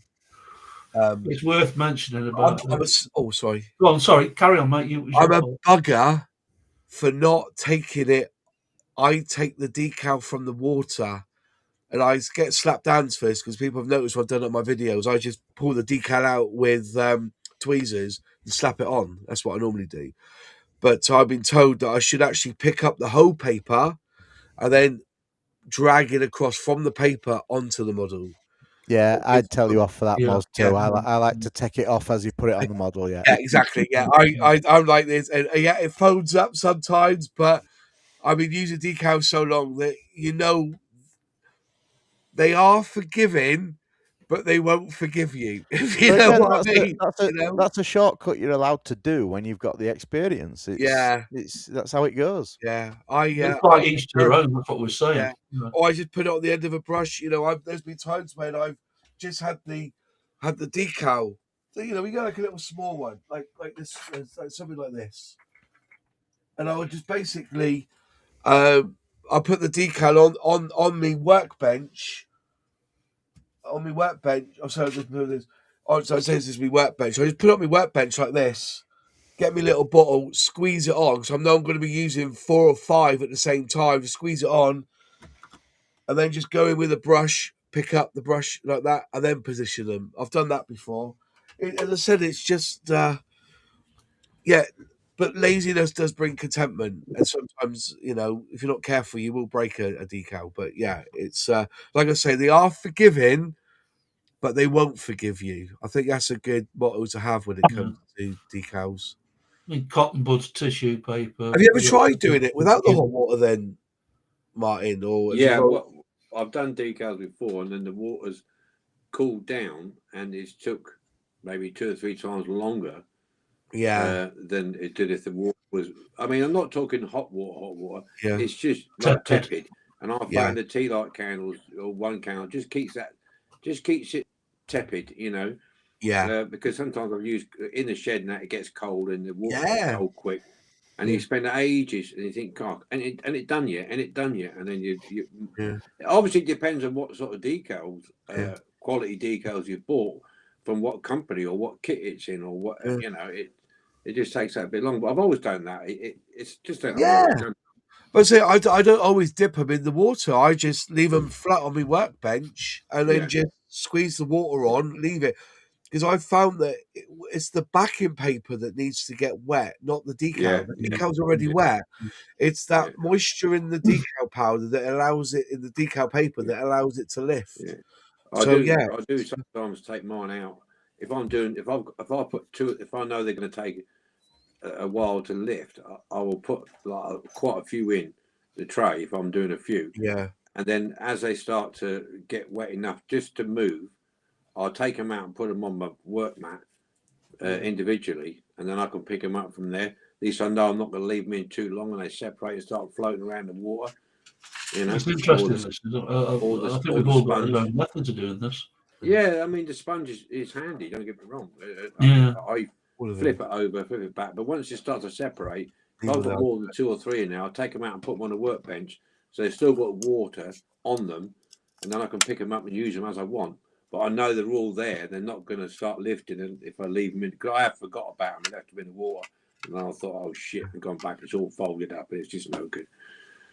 I've got this tray as well. I've used it on a few occasions. Just to, you fill it with water, and then just enough so the water goes above this grill. Then what you do is you leave them, and then when you're ready, you lift the tray up to there. So it takes the decals out the water. Again, another tool that I bought thinking, oh, use that. You know what I mean? And you don't. I'm a bugger for it, you know. Yeah. So this is another thing. You know, I think it's I think that's right, yeah. Gimmicks. So you the tray, I think I've used it more for putting photo etching, you know, so just keep something. And again, it's got a little tray in it, and you lift it up, and it just takes it out of the water. And there you go. I'm same for specialized tools. Before I found that little dish, I had a jam jar lid. Yeah. I mean, you can see even things like if you have a Chinese, sometimes you'll get little pots of I don't know, noodles and stuff like that, and they're ideal once you've been washed out for that kind of thing. What I'll do with mine is, what I find difference between pre-made and homemade is that homemade separate a lot quicker than pre-made. Well, the thing is though, is I think how Cartograph make their decals is that they put the paper in, and then they print them. Then it goes through a machine that then has like a template, and then the template goes on top of the decal paper, and then they cover it with like a lacquer or a film, and then they take that template off. So only the actual decals have got film on them. That's why they come off, if you know what I mean. I think that's how they do it. I think it's a totally different process. I mean, it'd be interesting to how it's done, because like say Cartograph decals are so fine and thin. It'd be interesting to see how they get it, you know, to cut around them and that, because that's be. I mean, there's that cry cut machine and stuff like that. I don't know if that would work. You just go to the end, get it down thin enough. Yeah. The main difference I find is that's it. the main difference I find is when I print them with inkjet, obviously the ink isn't that thick. So whatever pigment or ink that a professional decal manufacturer uses must be quite dense. So you'd never see anything underneath it. That's the thing. And I can't produce that. It's just an attempt. So just you know, do not knock a decent ashtray. You know what I mean? Yeah, I think for all those years I used ashtrays. Yeah. I think I used to have the old. It's like a Budweiser had that bow shape, didn't it? I had an old glass one of them until it broke. But yeah, it's all these things. There's always something that you can use from the kitchen. You know, saying the modeller's toolkit is what's in your grandmother's handbag when you first start. Tweezers, nail file. You know what I mean? Cotton buds. Everything's in your grandmother's. You know, so that's why years ago, I even used to use a pair of nail clippers to clip. My gran, wasn't my gran? No, it wasn't my gran. I think it was my mother actually. She had a straight edged one that I used to use. So I used to break them off the sprue and then tidy them up using that, and then using a little nail file, a metal one. So yeah. Yeah, I mean, I'll have the shallow dish with a sponge in it, lift it out with tweezers, tepid water, and the other thing with homemade ones, they don't need to be in water as long as pre-made ones. They soon separate. Yeah. Grab a pair of tweezers, put it on my fingertip, just get the cocktail stick, move it slightly, re-grab it with the tweezers, and like you were saying, Phil, put it on the model, put the cocktail stick on the part that's just come. I'm only talking about 0.5 of a mil, just enough to grab it, and then drag it away with the tweezers, like, and then tissue paper it, leave it. Now you ask Phil a quick question. Yeah. You were saying before, Phil, about the ink being see-through. Yeah. And obviously, the manufacturers use a denser ink. Could you not put the paper back through for like a second print to put like another layer over it? Is that possible? You could do if you were accurate enough to get it bang over the top. Do you know what I mean? If I did it, there'd be a bit of distortion, and you'd see double.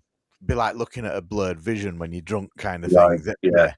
I mean, I've never tried that. It's worth a try. Yeah, getting double thickness. The thing with your tray and your printer, when you load your paper in your printer, there's always some. I'm not saying a lot of movement, but there's enough. Yeah. Like Phil says, that if you go over it again, you get that the slightest. You'll notice it if you do it like, and at a pound a sheet. Yeah, you want to get it right first time. Like I remember doing that blue. Oh, is it Corgi racing car? Really blue, and I sprayed it blue, and I did the yellow decals for it. And then when you put the yellow decal on, it almost turns to a green color because you can see the blue coming through. Yeah. And if I'd have thought on, I'd have printed it on white. Well, I'd have made like a blue circle with a yellow number 4 on it, and then cut that out. Yeah. And put it on the blue car, so yeah, it hid. But yeah, that's the problem I have. But then again, I try and steer away from anything that contrasts, or I might see it through. So I don't do white lettering as a rule. You can even buy a set of curved scissors, as daft as it sounds. You know, like nail kit size. I've got a set here that just help you with the round edges. Yeah, but I did see a YouTube video, and someone mentioned it in the chat, where they may have they may spray the car blue, and then they might actually paint a white patch on it, and then put a decal on that white patch. So there's another way of doing it. You've got to be spot on with that, though, haven't you? Oh, you do. You're spot on with that. I mean, we've covered some of these. So, what's the best method of applying decals over curved and textured surfaces? We talked about the Marcosol. What clear coats work best for protecting decals on plastic kits or diecast? I bet we all use different kinds of lacquers.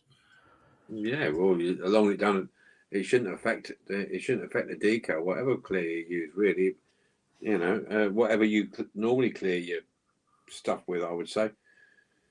Nothing. I mean, I'll just use the bog standard eye coat. Well, yeah. I'm same. I'm not at a level where I get picky with whatever I've got to hand. Yeah. I'll tell you. Yeah. Could I just do a recommendation? If that's all right. Of course you can. When it comes to cutting decals, there's two ways of doing it.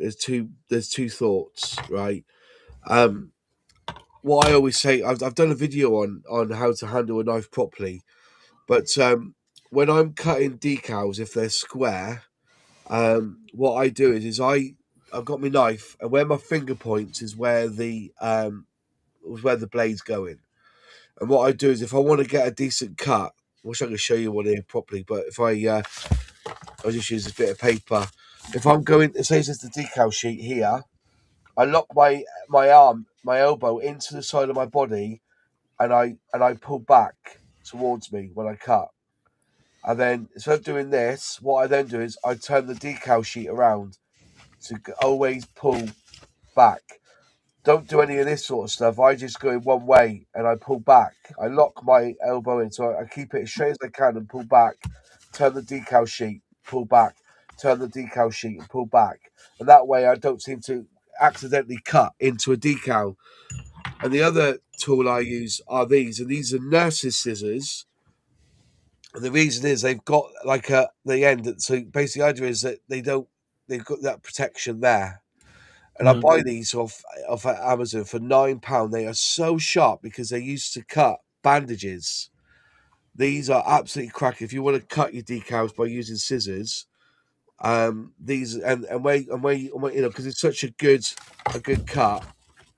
I also do a paper, but they cut so well. Let's leave again, and they go up to the point. So if you're going up to a point, I'll do it on the camera here. There's a bit blowout. We'll just turn that up for us. You can see. There you go. That's a bit better.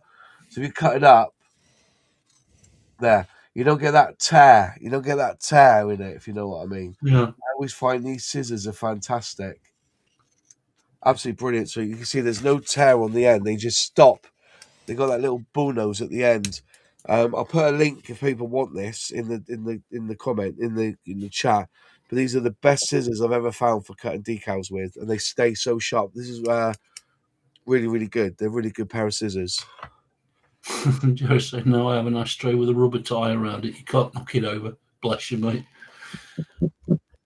Yeah, I'm less confident as Moz. I have to use a straight edge. I use a little bit of plastic straight edge. Well, a good cutting mat is worth having as well to just help from sliding about. But what I found with if you're not too careful, if you use a straight edge, the decals can move under the. You've really got to have some pressure on it. You know, it'll slide under your straight edge. This is dry before I drop them in water. Yeah, definitely. Yeah. Make sure they're dry. I mean, I mentioned this to Martin some months ago. Like, I'll sometimes leave decals 2 or 3 days, knowing that I'm going to do a model in advance to give them plenty of time to dry out and settle down. Like, if you're using the homemade ones and the water's too warm, they'll just crinkle. If you're not careful. So tepid water, just boiling water's right out. just a tepid, slightly warm water. Any more on the old protecting clear coats? We all use a lacquer of some description, I'd imagine.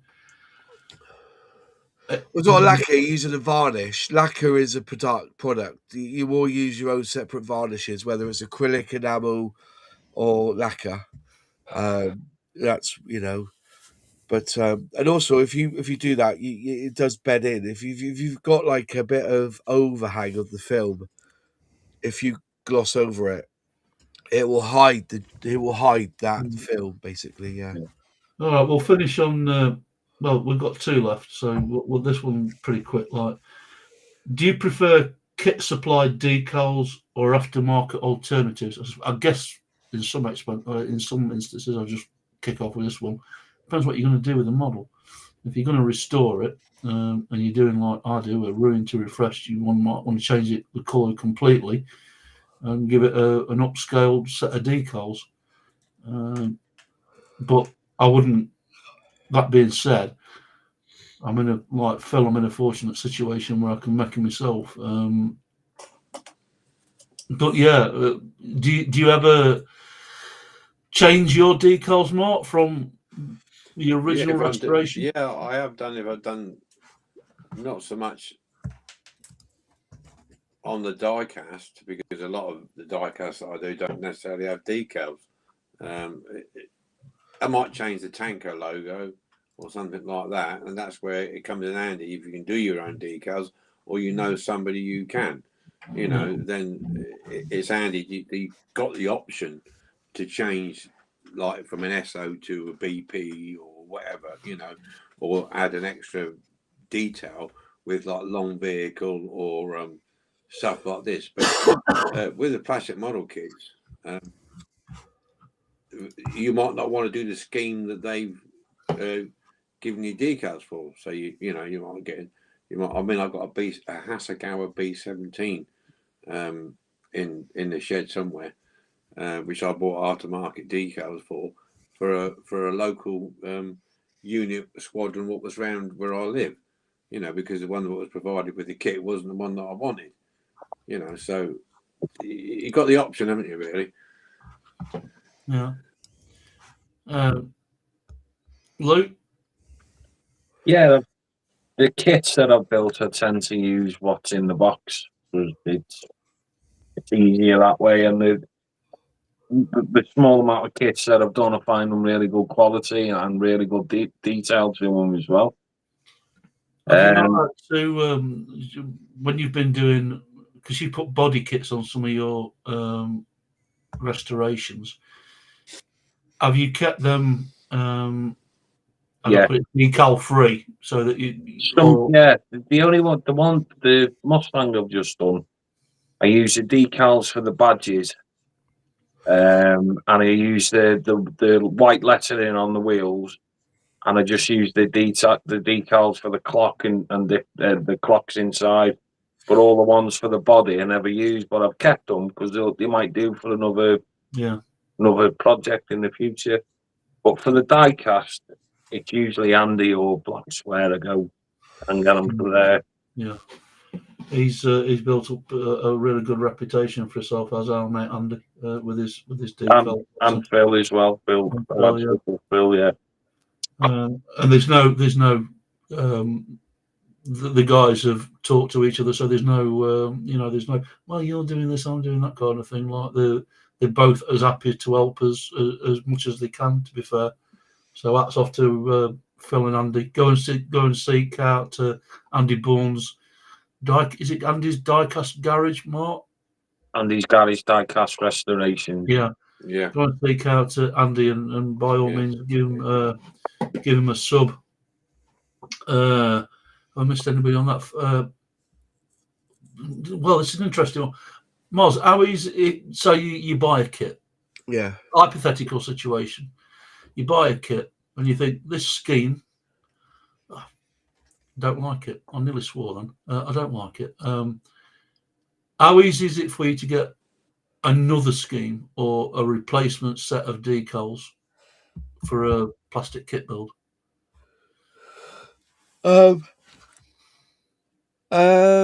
Well, what can I say? There's so many manufacturers out there. There's Microscale, there's Decal, Micro Decal. There's loads of different. There's Bergamot. There's even Cartograph. There's loads of aftermarket out there. I tend to build what's in the box unless I balls it up and I have to find something that will replace it. But really, I don't really go down that route. I did buy a set of decals once when I wanted to do English Electric Lightning that was based outside of Spark in Peterhead. There was a specific scheme. It was a scheme that was used against Concorde in the MiG 21, I think it was, or MiG whatever it was, and the F14, and it won. But other than that, I just stick to what's in the box, really. But they are readily available. Oh yeah, it's always somebody. Even when the Wessex came out from Airfix, people wanted a SAR version, search and rescue version. They were produced by manufacturers all over within months. So there's really good website. I think Hallant's is the main one if you want to go looking for. I think JMO's just mentioned that. JMO's mentioned it. Hallant's is the best starting place replacement. I haven't got. Why is the chat not work? No, there you go. So the chat disappeared. I'll just get the chat back up. Yeah. What's Jim saying? Forever buying aftermarket decals to change schemes, hence trying to print my own. Yeah. It's if you've got the facility to do it, you'll get. Oh, and this is just me blowing smoke, like, but as I said, you can't get better satisfaction than doing. You've built the model, you've even put the bloody your own decals on it, and it's you can't argue with that. Did I miss Phil? Have you've done some restorations now? Obviously, like, have you tried to replace decals for decals, or have you gone down the route of I'm going to put my own decals on it? No, I've done both. Obviously, I've done them in my own decals that we did with a bit of fun, but I've also found that there are numerous images and websites, because I kind of specialize in the Matchbox kind of stuff. Certainly the early 1 to 75 range. There is a lot of those decals available to be able to download on internet. And then obviously once you've got that printing opportunity, it's like my advice to was it Jim in the chat is just do it like you'd do a normal photograph. So use high quality, use the photo paper, glossy photo paper kind of option, and run it through on some normal paper first. When you're happy with that print, stick your decal paper through. You're not wasting it then. I mean, it could be interesting if we have this create your own decals, how much we differ in our approaches to doing them, what software we use and that kind of stuff. So that'd be an interesting printers. Oh yeah, and I'll caveat again, my way is not the right way. It's just the way I do it. I think the right way is your way. It's the same with anything that we do in this hobby. If you're happy with it, that's what matters. We'll finish on this one, unless anybody's got anything to add to that. I don't think so. We've done the decals to death, I think, a bit now. What's the best decal? Luke's gonna smile. What's the best decal success or disaster story you've had? And what did you learn from it? By the way, lads, I've only got another 5 minutes. I've got to put the bins out. Don't want to admit to anything. Is that right? I did one in a video. I built that Ford GT and cartograph decals, and I was doing the white stripe down the bumper, down the bonnet. Had the number 73 on it. Put it in the decal water, left it, pulled it out, laid it down, crack. You are taking the... Couldn't believe... Cartograph, what are you doing to me? Bought another kit. So I wanted to finish it off. Iron Man Red. Beautiful, beautiful. Got the decal out, cut around it. Decal water. As it molded, as it started to take up the water in the decal, split again. I was like, I don't believe this. There must be a fault in the printing of this. What did I do? Result, because I had the extra decal sheet, I just put them up together, bolted them up, and I just put the 73 on top perfectly, hid the join of the decals, and it was a success. But you can see on the video that I did on that one, it just every time. And I bought another kit just to get the decal sheet out of it. Done exactly the same, just cracked right across the bonnet. Unbelievable. But that was, and the other time is when I put a decal down and I put it on the kit. I picked the kit up and I couldn't find. Oh, that decal's missing, and I hunted around. It's falling off. Fucking hell, what's going on here? Cursing. And it's expensive kit as well. And I woke up in the morning. And I was brushing my teeth, and the decal was here on my cheek. Jesus. I must have come off from my finger, and I've done that or something. And it was there overnight. Brilliant. It was there. Brilliant. So I ran downstairs, got a wet brush, gently lifted it. It was quite a big one as well, like a rounder. It was. Picked it up like that, then laid it, put it on, and it just went down lovely. That was the, I think those are people who have these stories where they woken up and what's this here on my finger? Oh, it's a decal. Where's that come from? So. Thank God you didn't mistake it for a zit and try and squeeze it. Yeah, I know. But when I brushed my teeth, I was like, what's that swastika doing on my... Have I got to take that? Oh, really? No, I'm joking. Thank God I didn't go out like this with a swastika. No, it wasn't a swastika. As I said, I'm just glad that hasn't become one of the debates tonight, because we would have done that one to death as well. Should model the swastika. Phil, have you what's been your?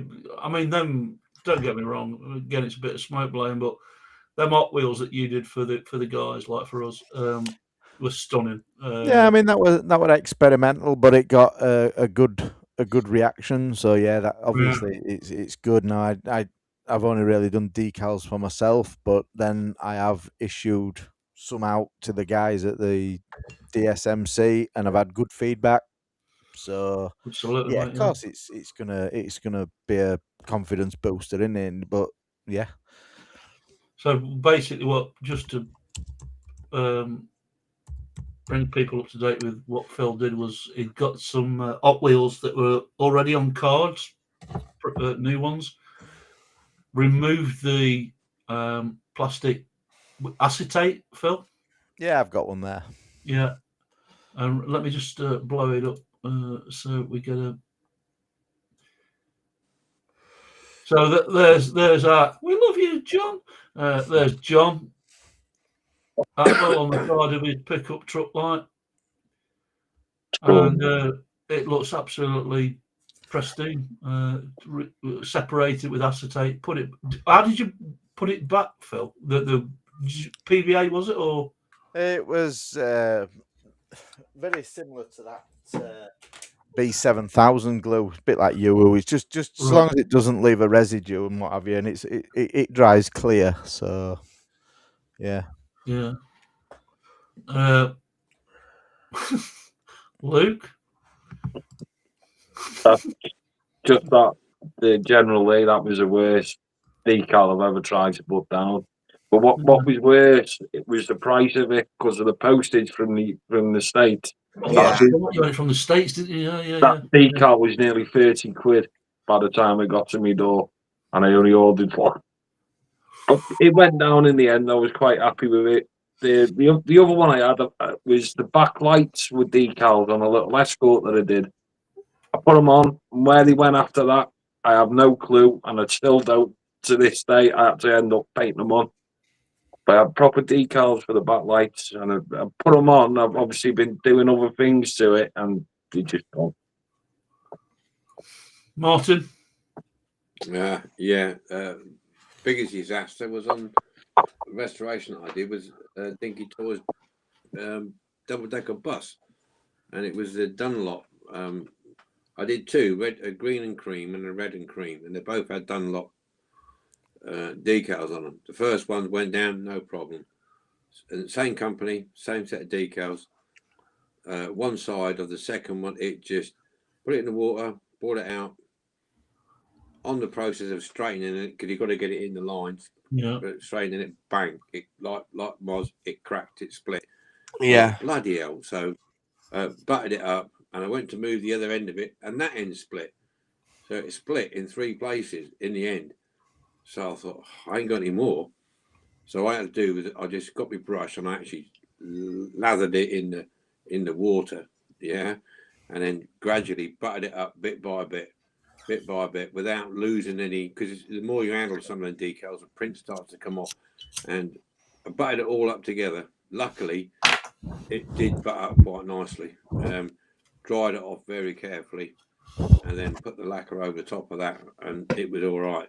But very similar to Moz. I've lost a decal. I've been putting decals on, small ones. No, it's always a small one. Yeah.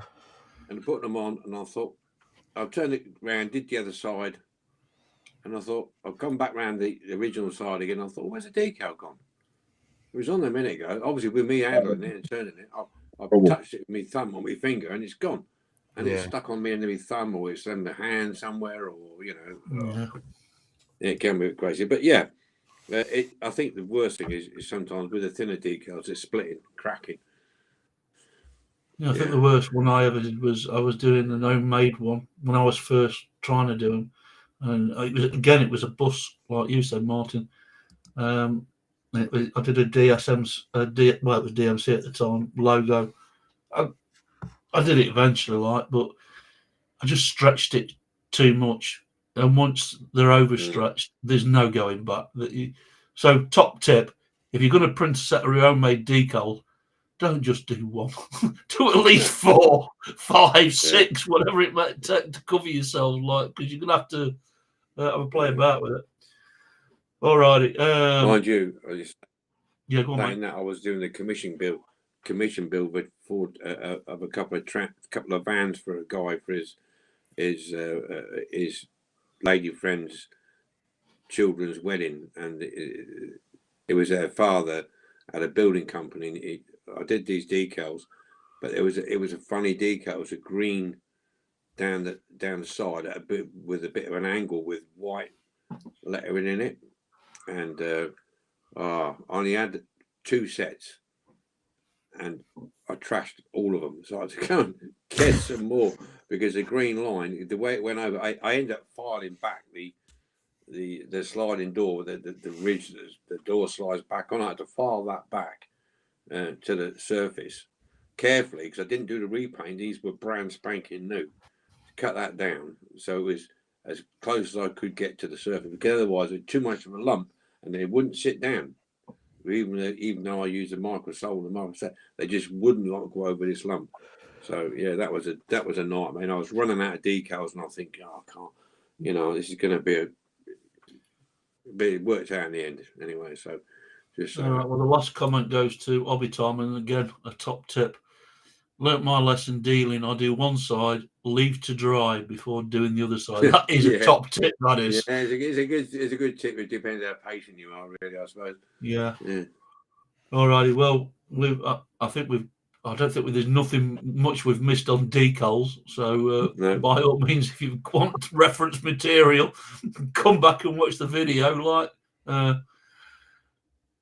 We will do around the houses the next time, because I think that lads, because we've gone over Christmas and the weather's been crap, we haven't been able to get that much done. It on the 14th of this month. There's a bit of personal push on behalf of the DSMC. Our new benefactors run starts from January on the 14th. If you want to get involved and support us, it's much appreciated. My apologies to the lads and to everybody in the chat for the issues that we had earlier on with the audio, but thankfully they got the patience of saints and we managed to get through it and get back up and running. So with that all being said, and we're 8 minutes over time anyway, it's a good night from me, a good night from Mark, a good night from Phil, a good night from Luke. My partner in crime, Mr. Dunder, as he's now going by the synonym of for Martin. You're on mute, son. There I am. There you are. Yeah. As I said, if you're having a mare, don't blame the dare. Do you know what I mean? You got it, mate. Yeah, I want that T-shirt. That could be it. That could be our. We need to raise funds to use StreamYard. We're going to sell. Yeah. It depends what you're doing. It could go both ways. We could blame him as well, though. Yeah. Like our scapegoat. Yeah. And thank you, of course, to the regulars in the chat that have joined us for putting up with our issues. It's great to see everybody. And we'll be back in a fortnight with a whole new topic. So we'll see you soon. Cheers. Cheers. Yeah. Good night.